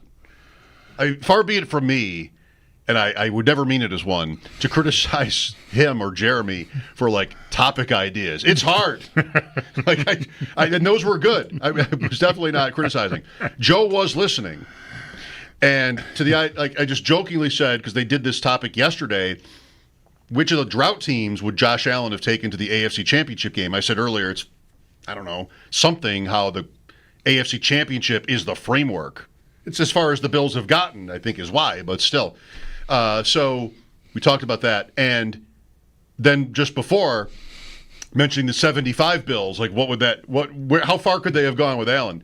And Joe makes the right point, I think. No way in 1975 is Josh Allen a quarterback. Right. He's probably a linebacker. He probably is a linebacker, yeah, or an edge rusher or something. Tight end, maybe. I don't know. How big are the running backs? 6'5"? I mean, he's not a running back is that tall. No. He's not a receiver. Maybe he's in the NBA. I don't know what he is in 1975. But probably not a quarterback, yeah. Probably. Steve is with us. Hi, Steve. Hey, guys. I just wanted to kind of hop on the James Cook conversation. The thing I'm just most curious about is, what is it going to be okay to pay him? I think offensively, he is the only real speed guy that this team has. And, going over stuff I've heard on some of the other programs on the station is that Cook is low miles from college, and he hasn't had, the snap count is very low for him, and it seems like he's just about probably to get into his prime.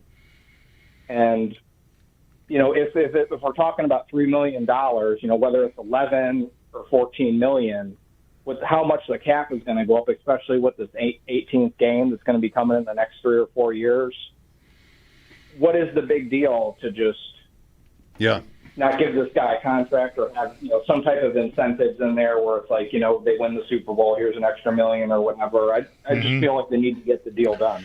Mm-hmm. I hear you. My ideal contract for him is the one he's got. And I don't mean to be, you signed the contract, so live up to it, guy. But I guess in this case, that's what I end up being. I don't want to be that mean about it. I really don't want them to sign him to an extension. I appreciate the low miles point, but I don't think that has to correlate. It certainly should not correlate to you can use him more than you have. It might be a point worth making that he should be good for another 2, 3, 4 years because he hasn't carried the ball a lot. He hasn't been hit as much as maybe some guys have who played full-time in college and then full-time roles even when they got to the NFL, although that's getting rarer and rarer. So maybe, but sure, the cap always goes up. But you know what happens when the cap always goes up? The edge rushers get paid more, and the corners get paid more, and the receivers get paid more, and the quarterbacks get paid more. And I know, I can afford anything, but I don't want to be anchored by a $14 or $15 million running back contract when I've got Josh Allen as my quarterback. I feel a little bit, I know everybody, Giants. You said it earlier, you make fun of the Giants all day long. They had the wrong $40 million quarterback to make the point with, but theoretically, it is correct to me. Well, we'll break here and probably talk about this some more and maybe say a lot of the same things, both. But there's all of that, but then there's the price of the tension, his absence is the price of all that, and that isn't zero. I think the Bills should be prepared to do something for him and not risk having him feel really negatively toward this whole thing because the Bills wouldn't even negotiate with him. Like that I can't expect. I don't expect that to be the case, and I would not advocate for it. There are limits, though. 803-0550, we can get back into it. Thank you, Steve. Join us if you want by calling in. Mike Schopp and the Bulldog, WGR.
Night, a rematch from last year. Florida versus the Oilers. Game 1 tonight in Edmonton. Florida looking for back-to-back titles. Edmonton looking to be the first Canadian team in 32 years to hoist the cup. Montreal in 93 was the last Canadian team to do so, while Edmonton last won the cup themselves in 1990. Game time just after 8. Coverage right here on WGR will begin a half hour early at 7:30, and that coverage is presented by Figo Car and Joyce, your border attorneys, and brought to you in part by Window Nation, the perfect fit for your home and wallet. Connor Brown expected to be a game-time decision for Edmonton, while A.J. Greer will not play tonight for Florida. And we'll get more on this matchup coming up in an hour when Paul Hamilton joins the show. Penguins are hiring Rangers assistant coach Dan Muse to be the franchise's next head coach, and Colorado has re-signed Brock Nelson to a 3-year deal, $7.5 million per year. And the Bisons in Syracuse tonight versus the Mets. That game getting going just after 6:30, and it'll be over on our sister station, the Bet 1520. That's your Paddock Chevrolet Sports Update. Paddock Chevrolet celebrating 90 years of being your hometown dealership. I'm Zach Jones for WGR Sports Radio 550.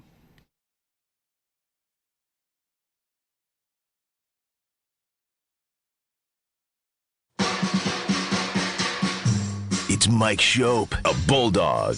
Damn! On WGR Sports Radio 550. Here is you from the future telling me in June of 1993 that no Canadian team would win the Stanley Cup again for at least 32 years. I would go like this. Okay, let me think about this. Vancouver. Okay. I mean, I read left to right. So Vancouver, sure, I believe it. They do go to the finals the next year, but I mean, I don't know that because I'm in 1993. Yeah. You tell me Vancouver didn't win a Stanley Cup for the next 3 decades, I'd have no problem believing it. Edmonton, they had traded Wayne Gretzky.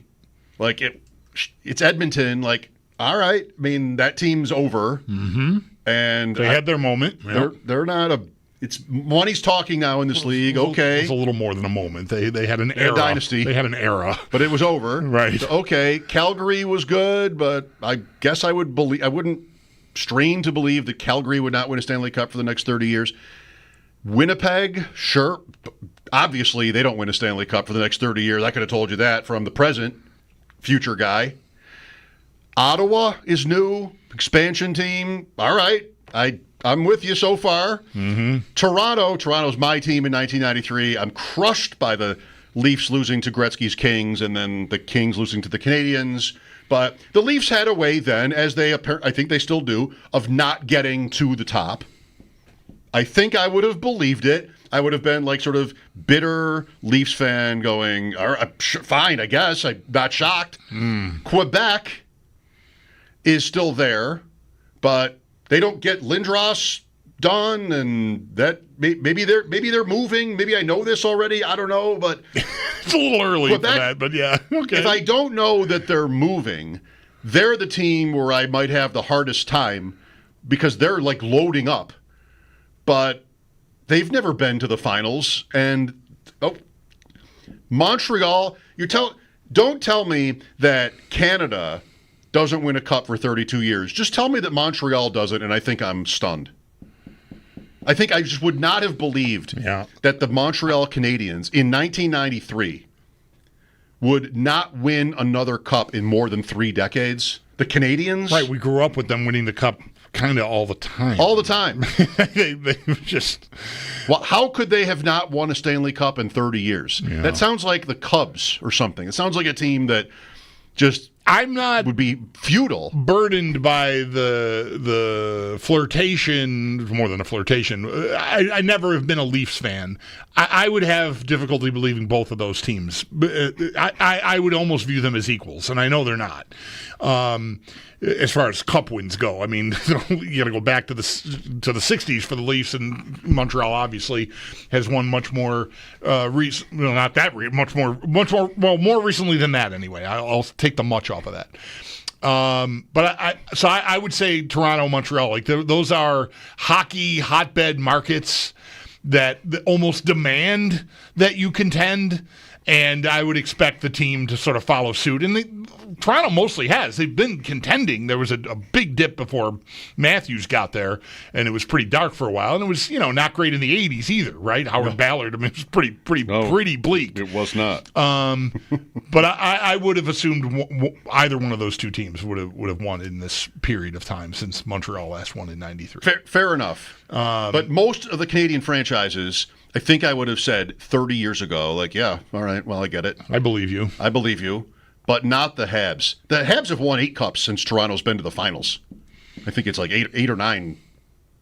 Montreal went to that final in the COVID year, but lost. That's right.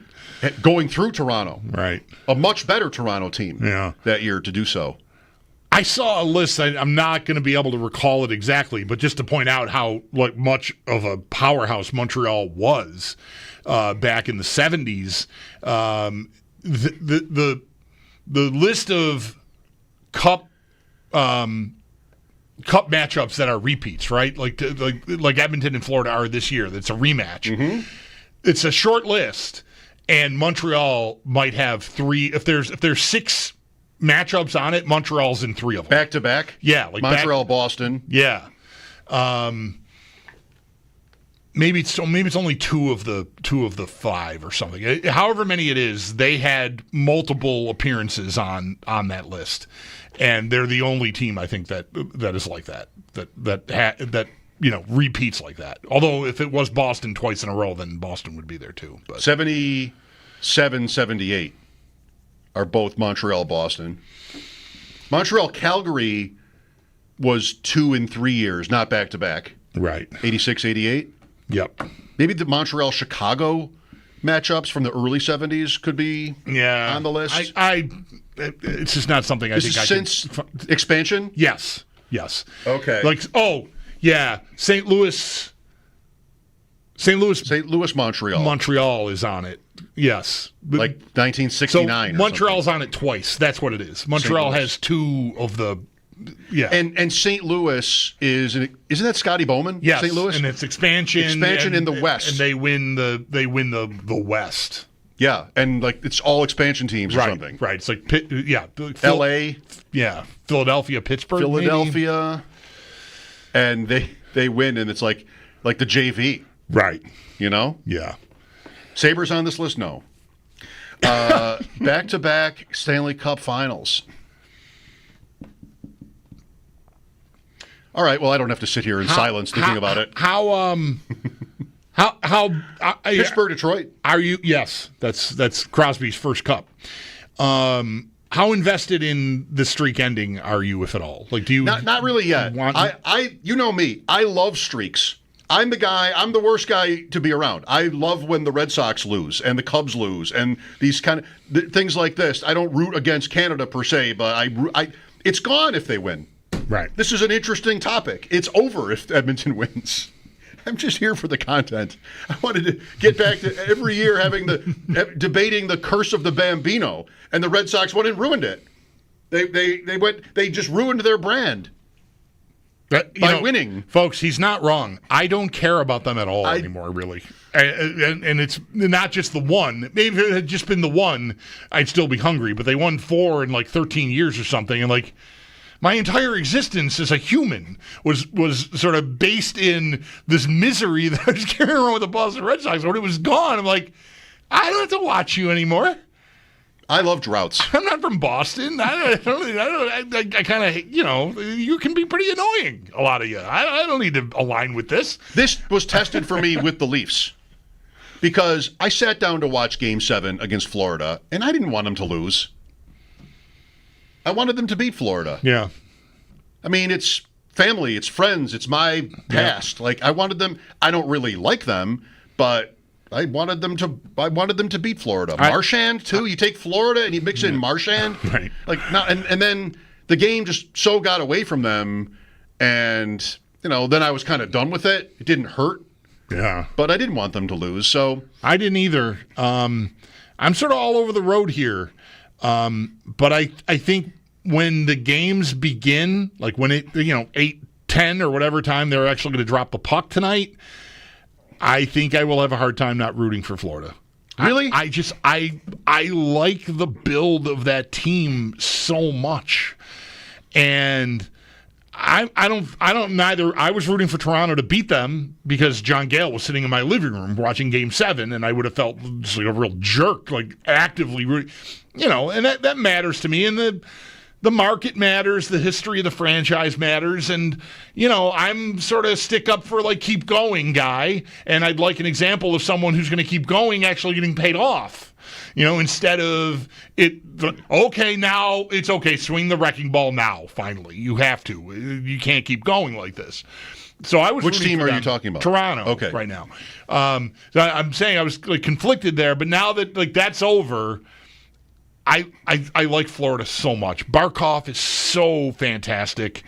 Just one of the best two-way players ever is what he is. He dominates the Selke. He scores tons of points. Reinhardt is like in the same bucket. Yeah, he's great. I love Kachuk, even though he's a dirtbag, and like Marchand fits right in. Like it all works, and I really like Paul Maurice. Coach is likable. So I'm really, and that's against, what is that against? That's against this incredible talent that McDavid is, which is breathtaking. Like I don't want him to lose, but I think I'm expecting to feel Florida when I turn the game on tonight. I'm not positive, but I'm expecting that. I just having the game. I just like how they play so much, because I think they can do almost anything you want to do. Edmonton is different. How? I mean, it's the top line. It's the top guys that are the story when it comes to the Oilers. But they got tight. Like they showed me, and I think everyone, a lot.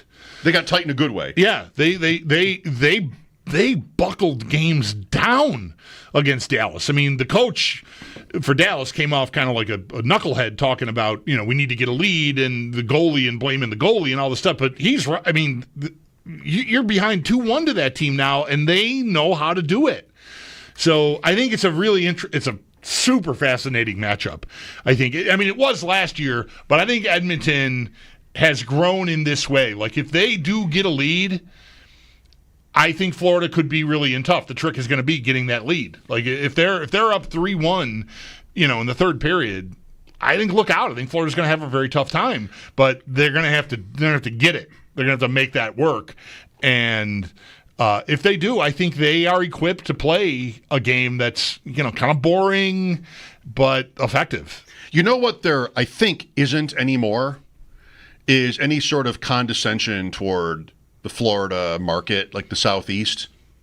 I didn't read the piece, but I saw it pass by me, a reference to Tampa and Florida thriving because maybe in part they're not beholden to like older traditions or something. Like it's not just no state tax. I saw Ryan Lambert, whacking at that too. Enough with the state taxes. Yeah. It's just it's not a straight line. Good teams and taxes are not perfectly correlated. But just how like those two franchises took the freedom they had to like, I don't know, interact with fans differently or just sort of they were able to almost like from scratch write kind of like a brand. What is the right way to put this? Somebody wrote it, and I didn't read it, so I don't know how to put it. Like kind of like we don't have to do anything a certain way. Yeah, with the Sabres, we're always complaining about how it used to be like this or whatever. Maybe that's kind of antiquated now too, because now the story is just they're losing.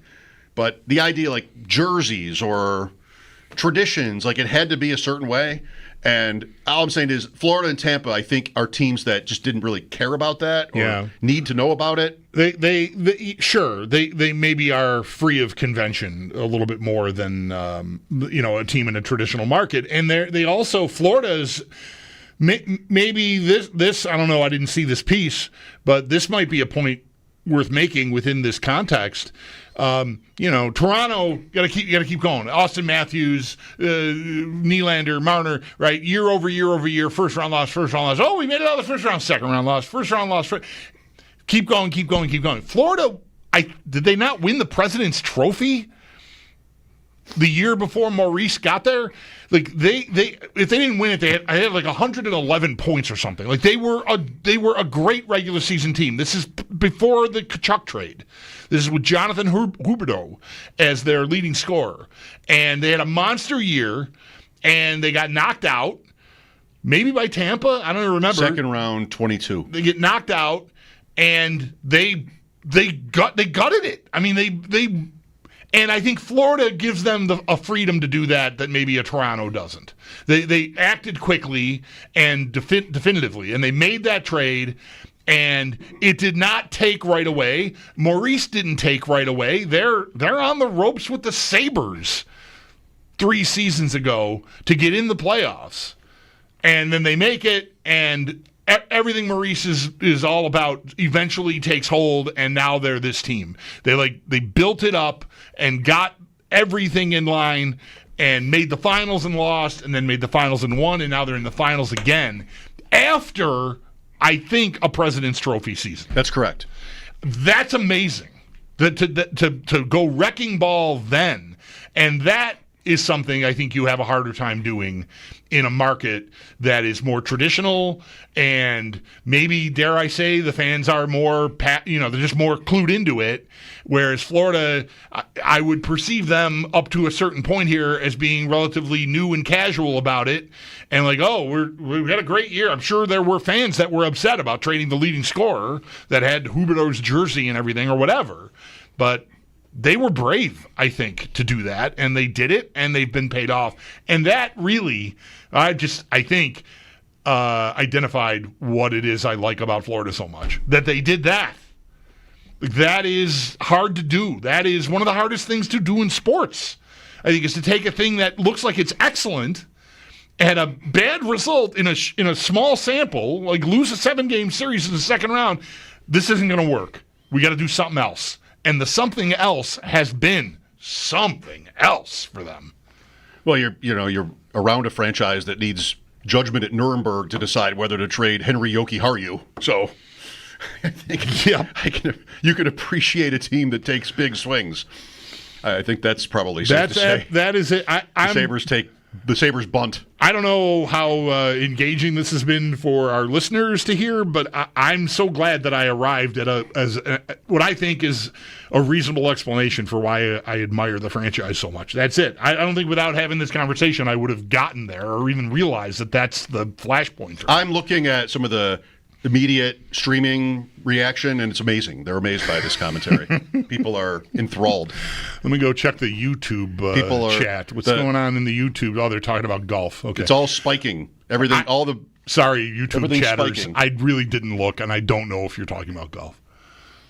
Well, it's just, not that long ago, Florida Panthers, great, you're killing hockey or something because it's in but it's the opposite. I would watch their games, not just Sabres games, and there's nobody there. Be like, how in the world is this a sustainable model? Like, what are we doing?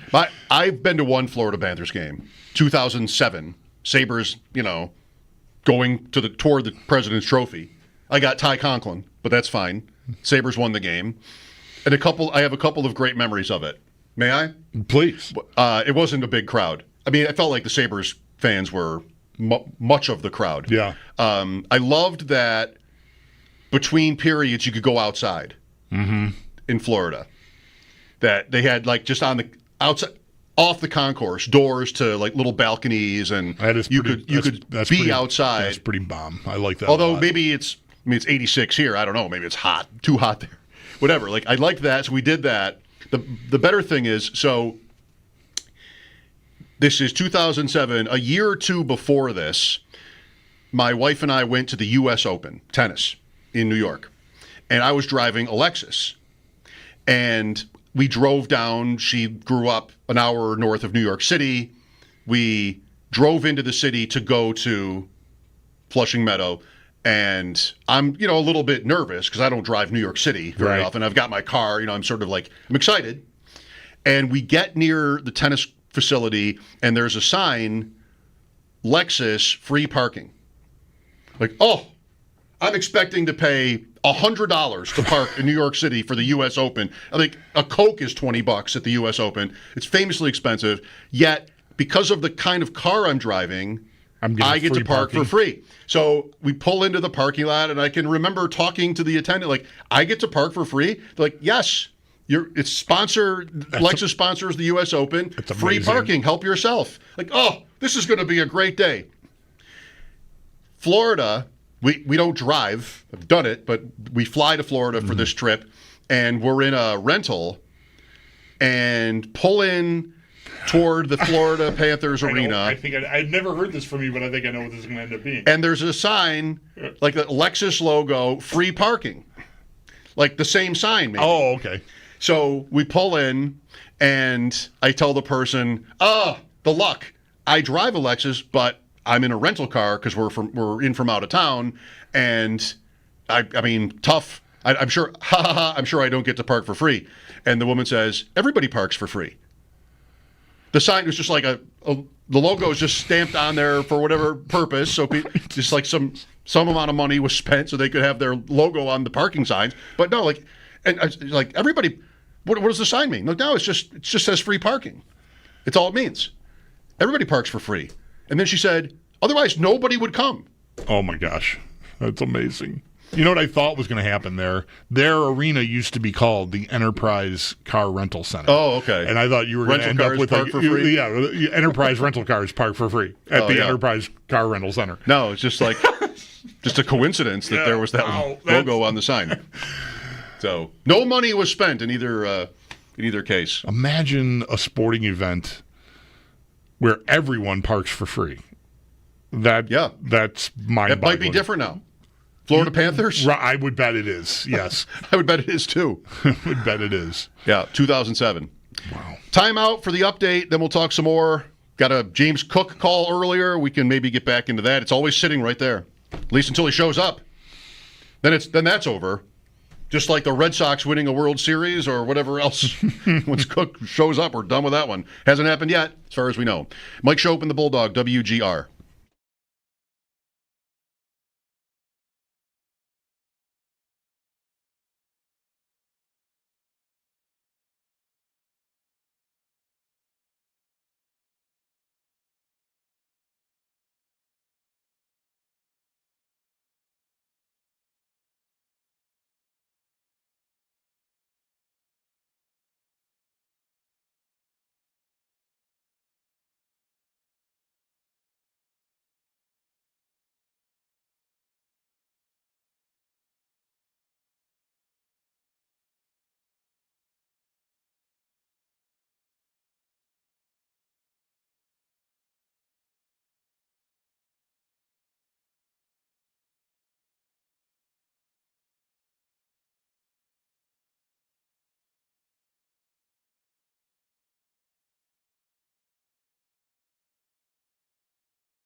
Begin tonight, a rematch from last year, Florida versus the Oilers, Game 1 tonight in Edmonton. Florida's looking for back-to-back titles. Edmonton looking to be the first Canadian team in 32 years to hoist the cup. Montreal in 93, the last Canadian team. But for Edmonton, the last time they won the cup was 1990.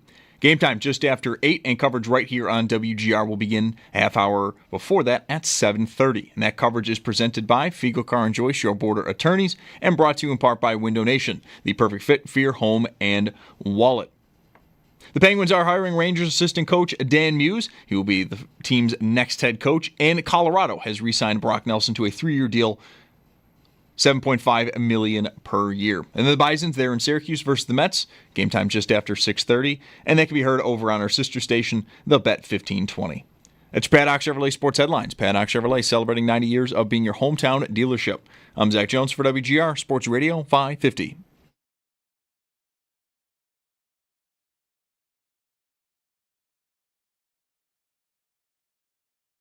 Yeah, I think there's familiarity there. We know what to expect from their game. I think they know what to expect from ours. They're an aggressive, in-your-face, quick team. We played a team like that in LA, I would say. So, there's a little bit of that familiarity there. Obviously, they're the champs. It's their third final in 3 years. They're a great team. You can't say enough good things. So, as I said, they have our complete focus. Going to be a great challenge, and we're excited about it.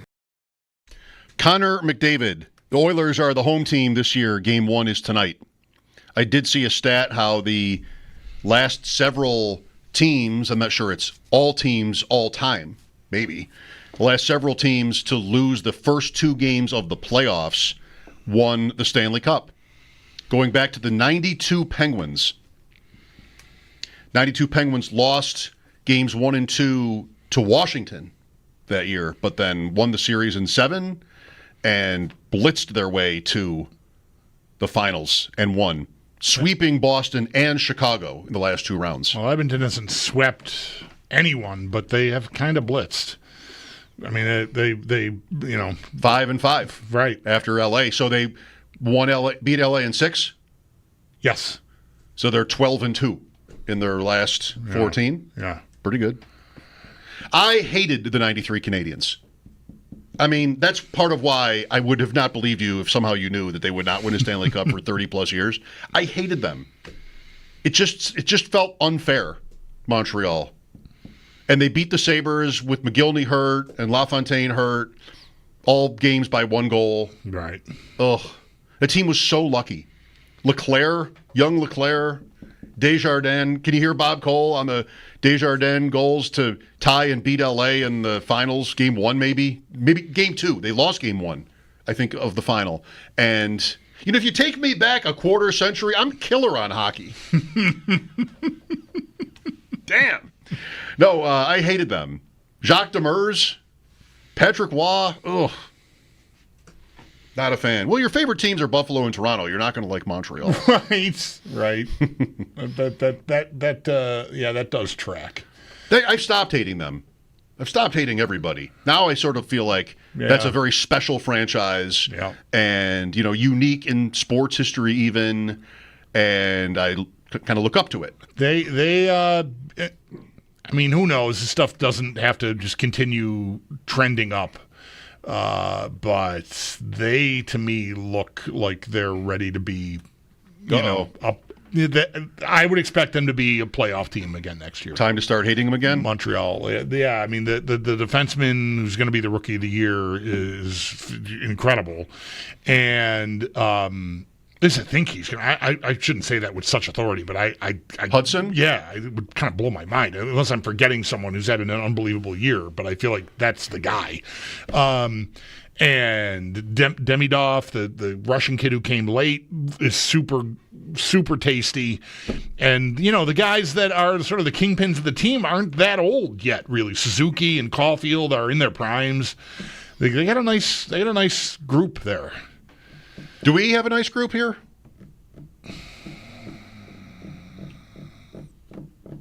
There's talent here. There's talent here. Do I have a nice? I don't know. I think the Sabres have 2 real stars in Dahlin and Thompson, and then they have a several, I was going to say a bunch, like it's just so many, but several good players, I would say, after that.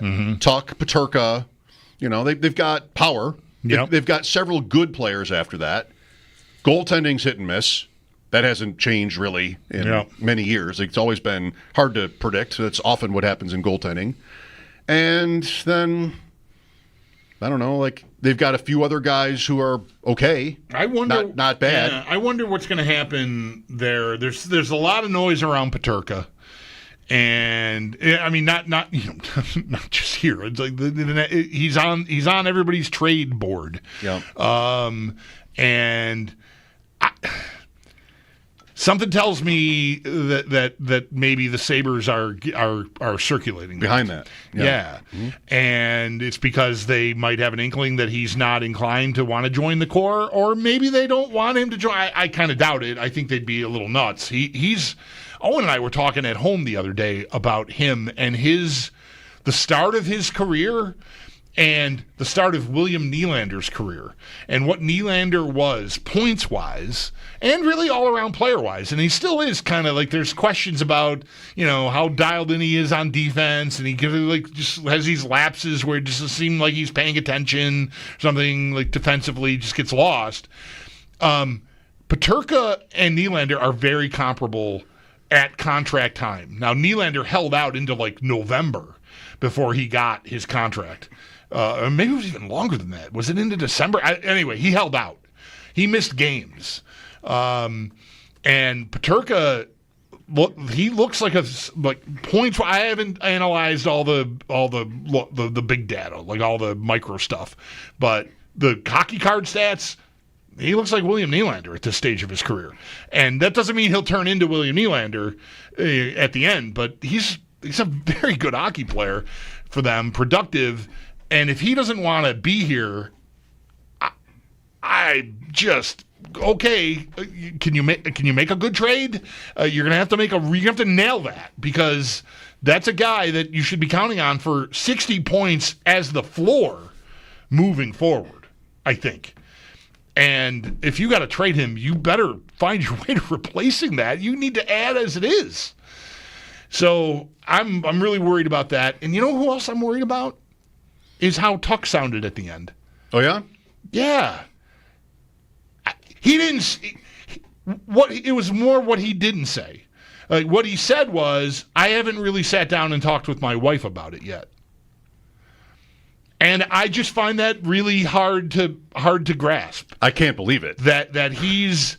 he's not up yet. He's up, but he's up for an extension July 1. And they're cleaning out their lockers in the middle of April, and he's telling you grew up, Syracuse area, grew up loving the Sabres and Max Affinica, whatever, right? He's Alex Tuck. He's like the face of the whole production here. Guys that want to be here.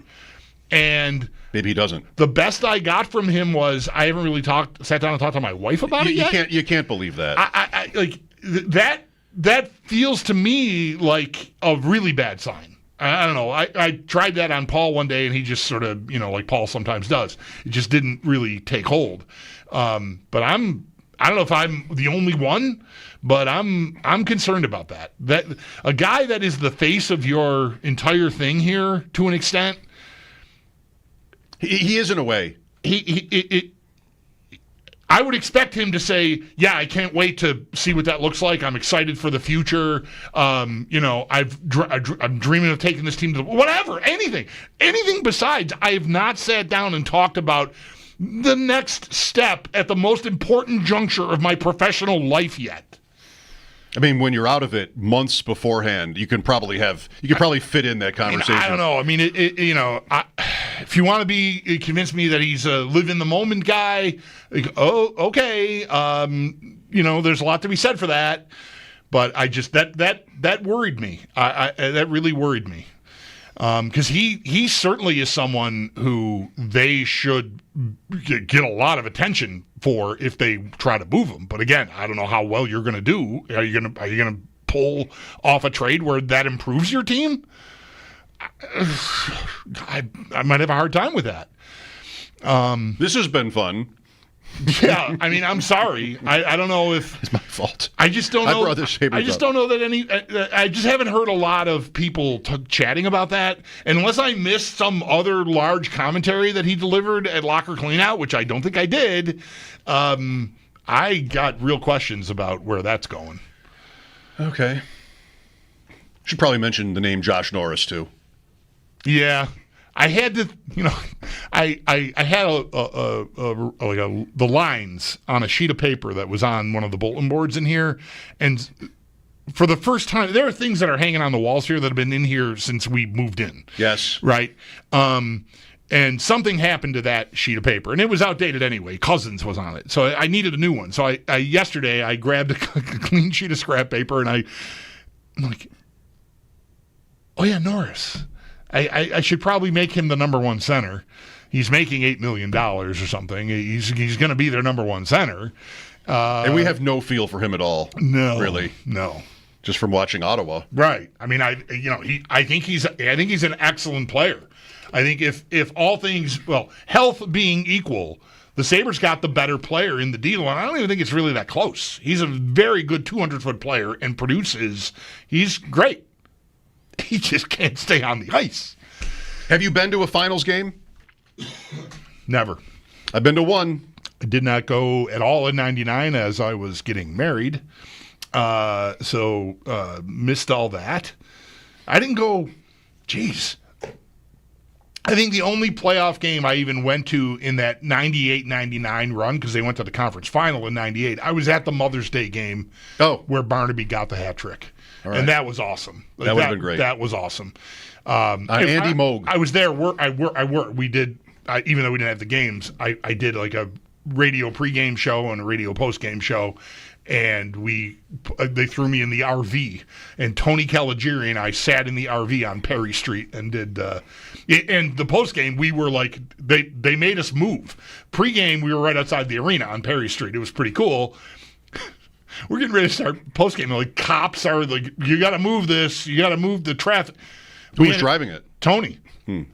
We ended up down Perry Street in the housing project doing the postgame show. I'm like, wow, this is a new experience. But anyway, I was at that game. I didn't go as a fan, but I was in the building for that. That's my most no. Carolina Game 4. You know that Howard Simon, and I never knew this. I heard Jeremy talking about this yesterday morning. He was talking about how much the finals tickets cost in Edmonton. They were relatively inexpensive for Stanley Cup finals tickets. And just talking about why that might be. And like if you're a season ticket holder, it's like what I would do back then. Remember kids when Sabres were in the playoffs? I would, keep one, sell one, that kind of thing. And he sold Game 4 to Howard. So, and Howard has always been sort of mad about being at Game 4, just like me. I sold Game 4 to you. I bought Game 4 from you. Yes. Jeremy sold Game 4 to Howard, and we both have this, miserable memory of sitting there at that game. 4-0 Hurricanes. Yeah. Game 4 in 06. I've been to one finals game on your wedding day, and it's a little bit like the NBA for me. I've been to one NBA game ever, and it was Game 3. Golden State, Cleveland with Durant at Cleveland. Incredible game.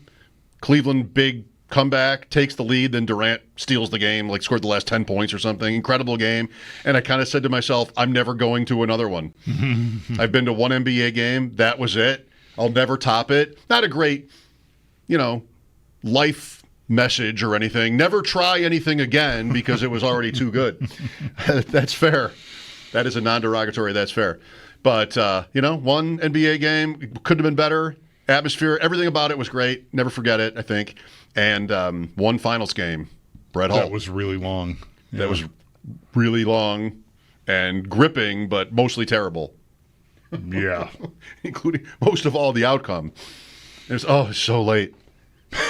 Where they score, and I'm a little bit relieved because it's just so late, and I got to drive to Rochester at 2 a.m. Right. I'm ready to go. Which you were going to have to do, and then get on a plane. Yes. If the Sabres had won, I would have. If the the third intermission, fourth intermission, or third overtime period, or fourth overtime period? Third overtime. If it had gone to a fourth, I would have had to leave to go home and pack In case you because had to my go flight with- was early and I was going to Dallas if they had won the Sunday morning, or was it a? Yeah, it was Sunday morning. Yeah, it was my Saturday night. wedding was on a Saturday. Yeah. Yeah, but that didn't happen.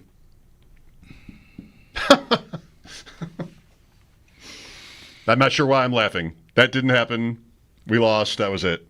Boy, we packed a lot of good times in these 15 minutes. This didn't we? hour, the charts continue to spike. People are really taken by this conversation. Love to see it. Paul coming up at 6. I'm sure that'll spike some more. We'll just keep it rolling with Paul at the top of the hour. Mike Schopp and the Bulldog, WGR.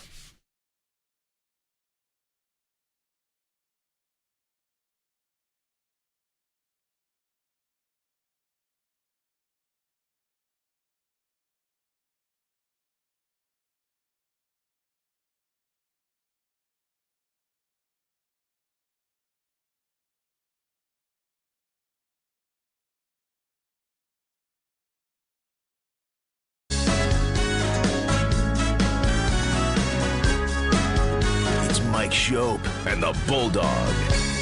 Uh-oh. Guess what day it is? Guess what day it is? Huh? Anybody? Monday, Tuesday, hump day is halfway. It's Mike Schopp. Mike. What day is it, Mike? And the Bulldog. Hey, guess what day it is? Oh, come on. I know you can hear me. It's Mike Schopp and the Bulldog. Guess what today is? It's hump day. Woo-hoo! On WGR Hump day. Sports Radio 550.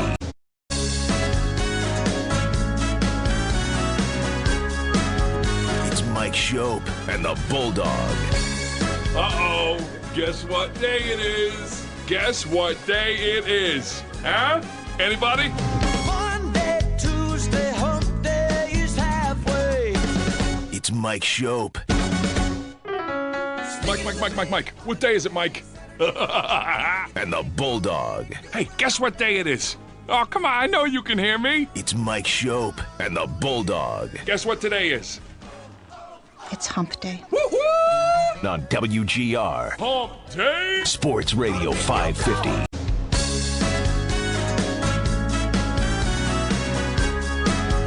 It's Mike Schopp and the Bulldog. Uh-oh. Guess what day it is? Guess what day it is? Huh? Anybody? Monday, Tuesday, hump day is halfway. It's Mike Schopp. Mike. What day is it, Mike? And the Bulldog. Hey, guess what day it is? Oh, come on. I know you can hear me. It's Mike Schopp and the Bulldog. Guess what today is? It's hump day. Woo-hoo! On WGR Hump day. Sports Radio 550.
The Rockies have won 3 straight, sweeping the Marlins in Miami.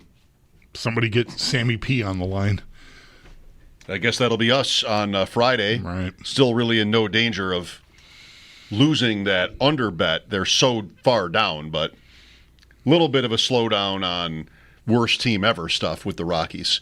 That, baseball, that's what was so amazing about them is they were defying conventional baseball wisdom where you win, they're the worst team in the sport, you win like 1 out of 3. And the Rockies are winning 1 out of 6. But this will help. A sweep. What do you think of the Scott Fishbowl scoring, Bulldog? It's I don't know if it's controversial, announced today, but it's interesting. Was this Rockies series at home? No. They couldn't even give their home fans that treat. They could not. Why do they hate their fans so much? I know, right? I'm sorry, what were you saying? So the Scott Fishbowl, the biggest fantasy football event, occasion, tournament of the year annually, going into year 15, I believe. Did I mention I watched the Pirates for a while last night? You did, yes. You did. Is that on the lost. air? I don't know. I'm sorry. You did, I think. I'll quit being They jerky. lost. Go ahead. What's going on with Scott Fishbowl? So every year, his name is Scott Fish. They change the scoring just to make it more interesting, do different things with it. Last year, we were talking about what do they call it? The name for the new kickoff format with the landing zone and all that stuff. What was the name of the kickoff last year? Had a special word for it. Yeah, I don't. It wasn't hybrid, but there was some special word for I don't. Modified or something. Whatever. Okay, you know what I mean, though. Okay, sure. So maybe returns come back into fashion, and he changed the scoring to incorporate that. To help added value to the guys who are on returns. All right. This year, there's a video. It was on. He did it while we were on, so I haven't watched it yet, but I'll watch it because he explains everything. This year, he is adding IDP scoring, individual defensive player, because of Travis Hunter, but no positions for defensive players. So basically, if Josh Allen, our Josh Allen, not Jacksonville, if our Josh Allen played defense, forced a fumble or something, then if you had Allen, you would get those points. But you can't draft Greg Rousseau. There's no slots for defensive players. What you do is you draft Travis Hunter, and all the things he's maybe capable of doing defensively will count. Tackles, passes, defense. Right. Interceptions. Sacks even. So basically, he's like the one player that has that capacity, which will be fun in drafts. Like how high do you go for Travis Hunter? Seems like a lot of change for one guy, though. Yeah, he changes it every year, and it is a big change. But I'm kind of into it. I wonder where Hunter ranks now if you get points for all his defensive stuff. I told you yesterday when we talked to Sal and he had Bobby Babbage press conference stuff. I'd love to know what the Bills would have done with Hunter. Every team, I'd love to know what every team would say. What would we do here? Who gets him? We both get him. We share him. Is he in the defensive meetings? Is he what do we do with him? And it sounds like Jacksonville. He's going to play receiver and some corner as opposed to the other way around. That's how it sounds to me. Yeah, that's how it sounds to me too. Did you ever find your way to the highlight of him making that diving near catch while he was playing defensive back? Yeah, I must be blocked from it. I've given it some thought. Maybe I can help you with what they were calling those new kickoff rules. Were they referring to them as new? Was that it? There was a word. I don't remember the word. You're going to say it. You're going to find it and say it, and then I'm going to go, oh, yeah, I heard that a million times. Maybe it was modified, but something like that. Yeah. But not new. It was something besides new. No, I think there was another word. Yeah, all right. Paul Hamilton, After Sports, here on WGR.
Last year, Florida versus Edmonton, game one tonight in Edmonton. Florida is looking for back-to-back titles, while the Oilers looking to be the first Canadian team in 32 years to hoist the Cup. Montreal in 93, the last Canadian team to do so, while Edmonton last won the Cup in 1990.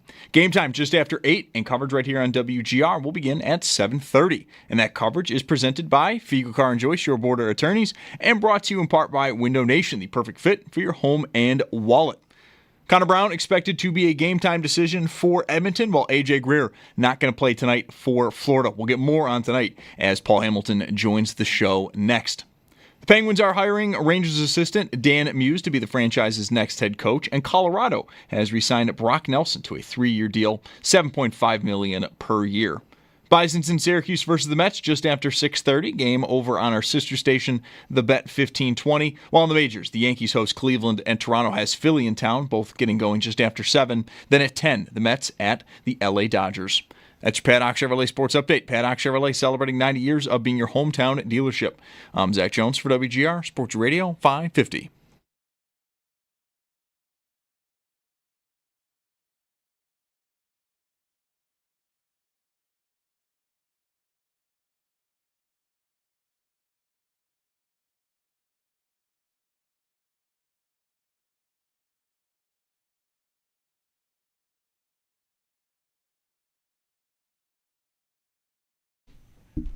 Quick hat tip to the 8-bit version of Dancing Queen that airs on Paul's intro, or this one of his clips. Let's put the 8-bit Dancing Queen behind the announcers screaming at Paul's dirty hit. See how that goes. See if that's a fit. Yeah. Dynamic kickoff. I thought of it just too late, and thank you to the people who also reminded me. That's what it was called last year. The dynamic, because it was a word we made fun of. Thank you to those people out there that weren't just being jerks about it like I was. The dynamic kickoff. I don't know if it was really that dynamic, but we appreciate y'all out there. Paul Hamilton with us on the West Her Hotline. Paul, your thoughts on the kickoff changes the NFL has made? We're now going to punish teams for touchbacks even more this year. You start if I kick a touchback, you get to start at your 35. What do you think of this? I wish Paul right now could activate a dial tone. I'm genuinely interested in his opinion on this. Well, since you just hit me with it right now, I haven't really had a chance to think about it. I tend to, especially last year, I was so confused with everything. I actually had to see it more than one time. I'm like, what are they doing? You know, I couldn't really even imagine it in my head what they were doing until I got to see it in action.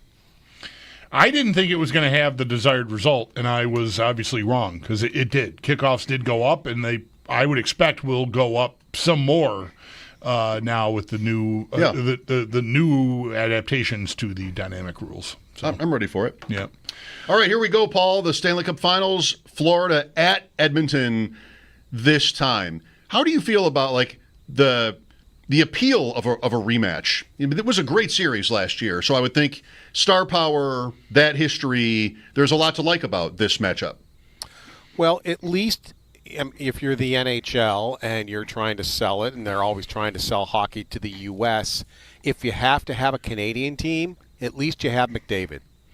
I mean, so that you've got the star player in the game playing. I don't know. I don't know. Are they delighted Edmonton's in, or aren't they? Are they delighted that they're able to show off their star player in McDavid, or are they upset because it's not an American market? Right. Would they rather have? Would they rather have the LA Kings, Dallas, the New York Rangers, whatever, or even the Sabres? I mean, the Sabres draw well as far as ratings go. So I don't know. I don't know what they would say, whether it's McDavid or would they rather have a U.S. team in It's a good question. Yeah, I think it is, and it's a fair question to ask, considering how much the markets do seem to can seem to matter. But I'm excited for the league to have the opportunity, and really it's McDavid to be showcased like this again. Like I think on the heels of the Four Nations, I don't know. I haven't really paid attention to what the TV ratings have been reported as for these playoffs, so I don't know if they are riding a wave of momentum or anything. I know I saw a clip of the NBA commissioner talking about the world, the world versus U.S. in the NBA All-Star game. in part based on how successful Four Nations was for the NHL, which is a nice compliment to the NHL for sure, in my opinion, to have another league that's been more successful media-wise copying you or using you as a template. But McDavid, if more people are under the tent because of Four Nations, McDavid being here, I think, could be a real opportunity for the league, provided he doesn't just get smothered.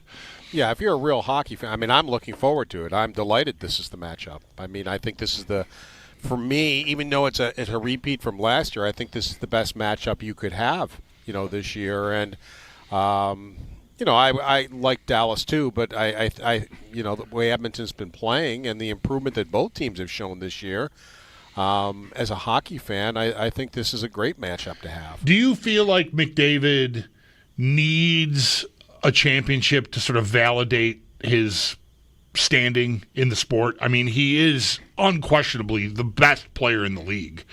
But he doesn't have one yet, and they lost in Game 7 last year. Is this, I'm not saying he won't have more chances, but is it a void? Does it keep him from being mentioned with Lemieux and Gretzky and the other guys that are on Mount Rushmore? I think there are people that do feel that way. I'm not one of them, and I'll use Jim Kelly and Thurman Thomas and Bruce Smith as examples. I don't look at them as any less because they didn't win any Super Bowls.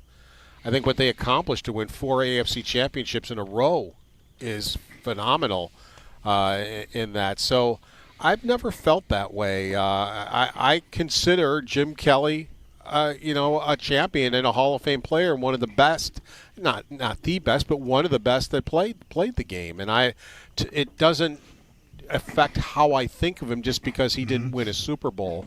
So it wouldn't affect how I think of Josh Allen if he never wins a Super Bowl. He's had a... Quit being so negative, Paul.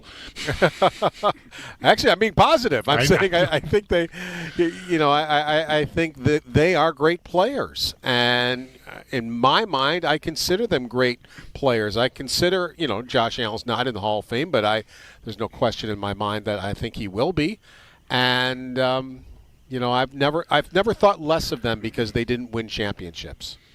I'm still thinking about the Edmonton question, and I guess I have to say, I think you really have to, like Paul says, I'm a hockey fan, I'm into this.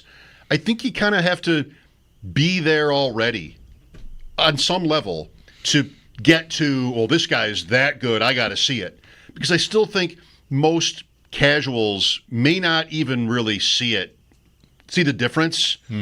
I'm sort of this when it comes to the NBA, and it's hard to get me to the NBA. And I'm not a hater or anything. It's just like there's too many other things, and it's hard to get me to the NBA. And you've got an MVP who's putting down a tremendous postseason. I haven't thought about watching a game though. So I think you have to have most people would have to have some starting point, Paul, with hockey, and then the McDavid piece alone is great, and the fact that it's a rematch is great from a top series. Then I think there is room for a certain group, number of fans that are kind of in the middle to come over. I just don't think it's a huge number. And if the Four Nations matters at all, still Tkachuk was a star in that too. Yep. So and he's on the other side of this, so that works. USA too. Canada in a way, it's kind of a rematch. Yeah. From that tournament. Yeah. So okay. No, it definitely is, and just the intrigue. I find it intriguing that somehow or another a Canadian team has not won the Stanley Cup since 1993. I know. I find that amazing. Me too. And that it's still going on, but the opportunity is here again for a Canadian team. Now, the Oilers haven't won it since 1990. It was the Montreal Canadiens that won it in 93, but that's crazy that it's been that long since a Canadian team has won the Stanley Cup. Calgary's been to the finals.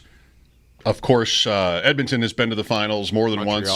Montreal has been to the finals. Ottawa has been to the finals in 2007. Not the Leafs.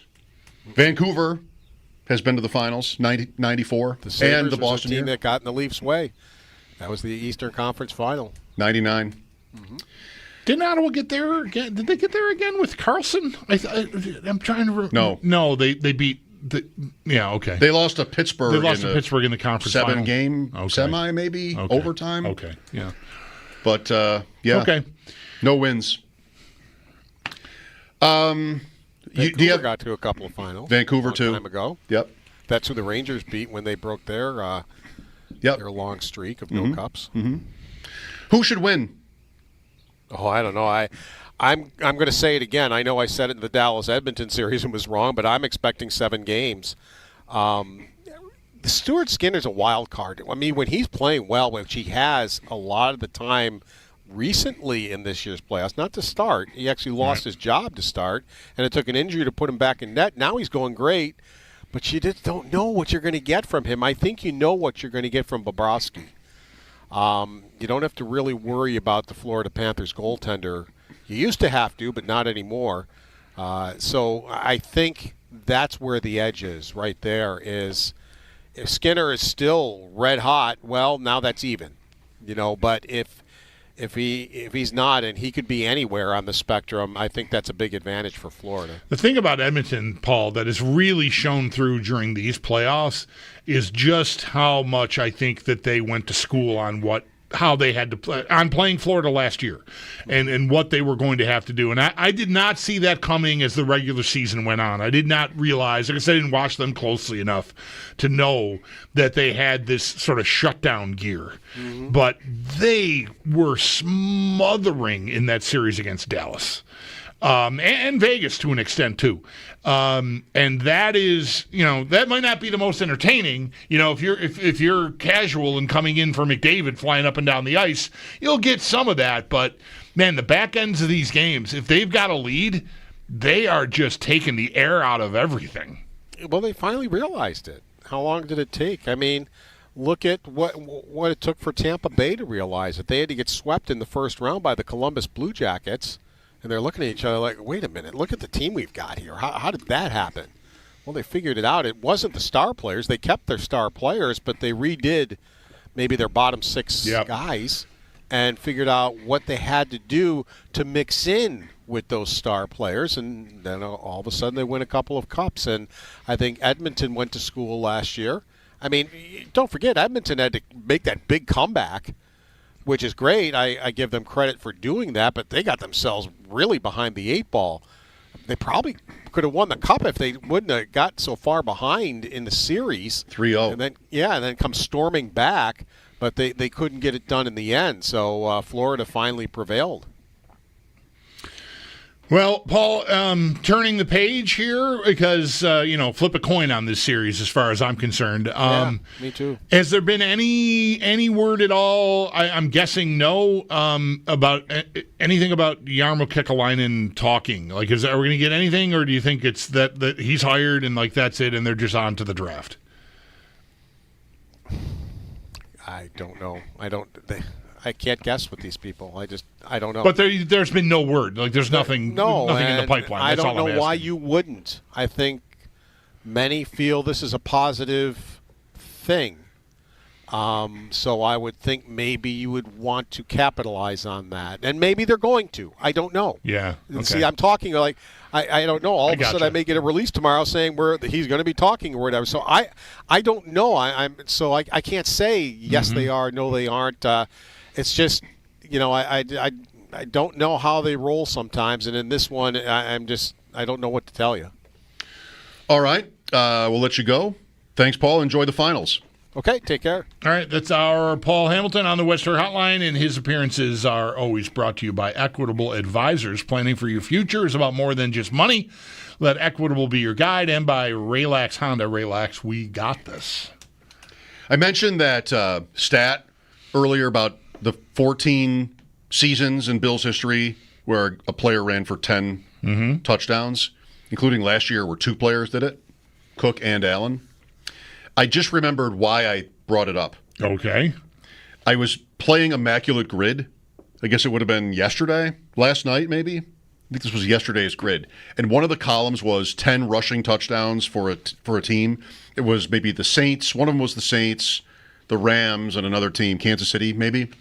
And so, on that game, you're trying to you're trying to not come up with the most obvious guy. I think that's, you could play it that way, but I'm trying to come up with somebody less obvious who ran for 10 touchdowns for a team, and I had a very hard time because guys I was thinking of didn't do it, and that just wasn't a stat that I really had under control there. Right. For the Saints, it's all right. When you ticked off the list, one of the first names you said was Travis Henry, and I would have been sitting here until next week before I remembered that Travis Henry was on the Bills. I not that he had some great career elsewhere. I just forgot about him entirely. Travis Henry, oh yeah, he was really good for a couple years. He did get around in more ways than one. He did play for a few teams, though. He played for Tennessee, he played for Denver, right, Travis Henry?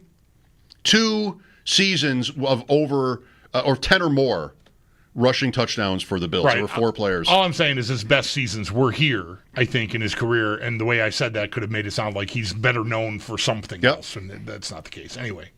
Those were the only other 2 teams he was on. Right.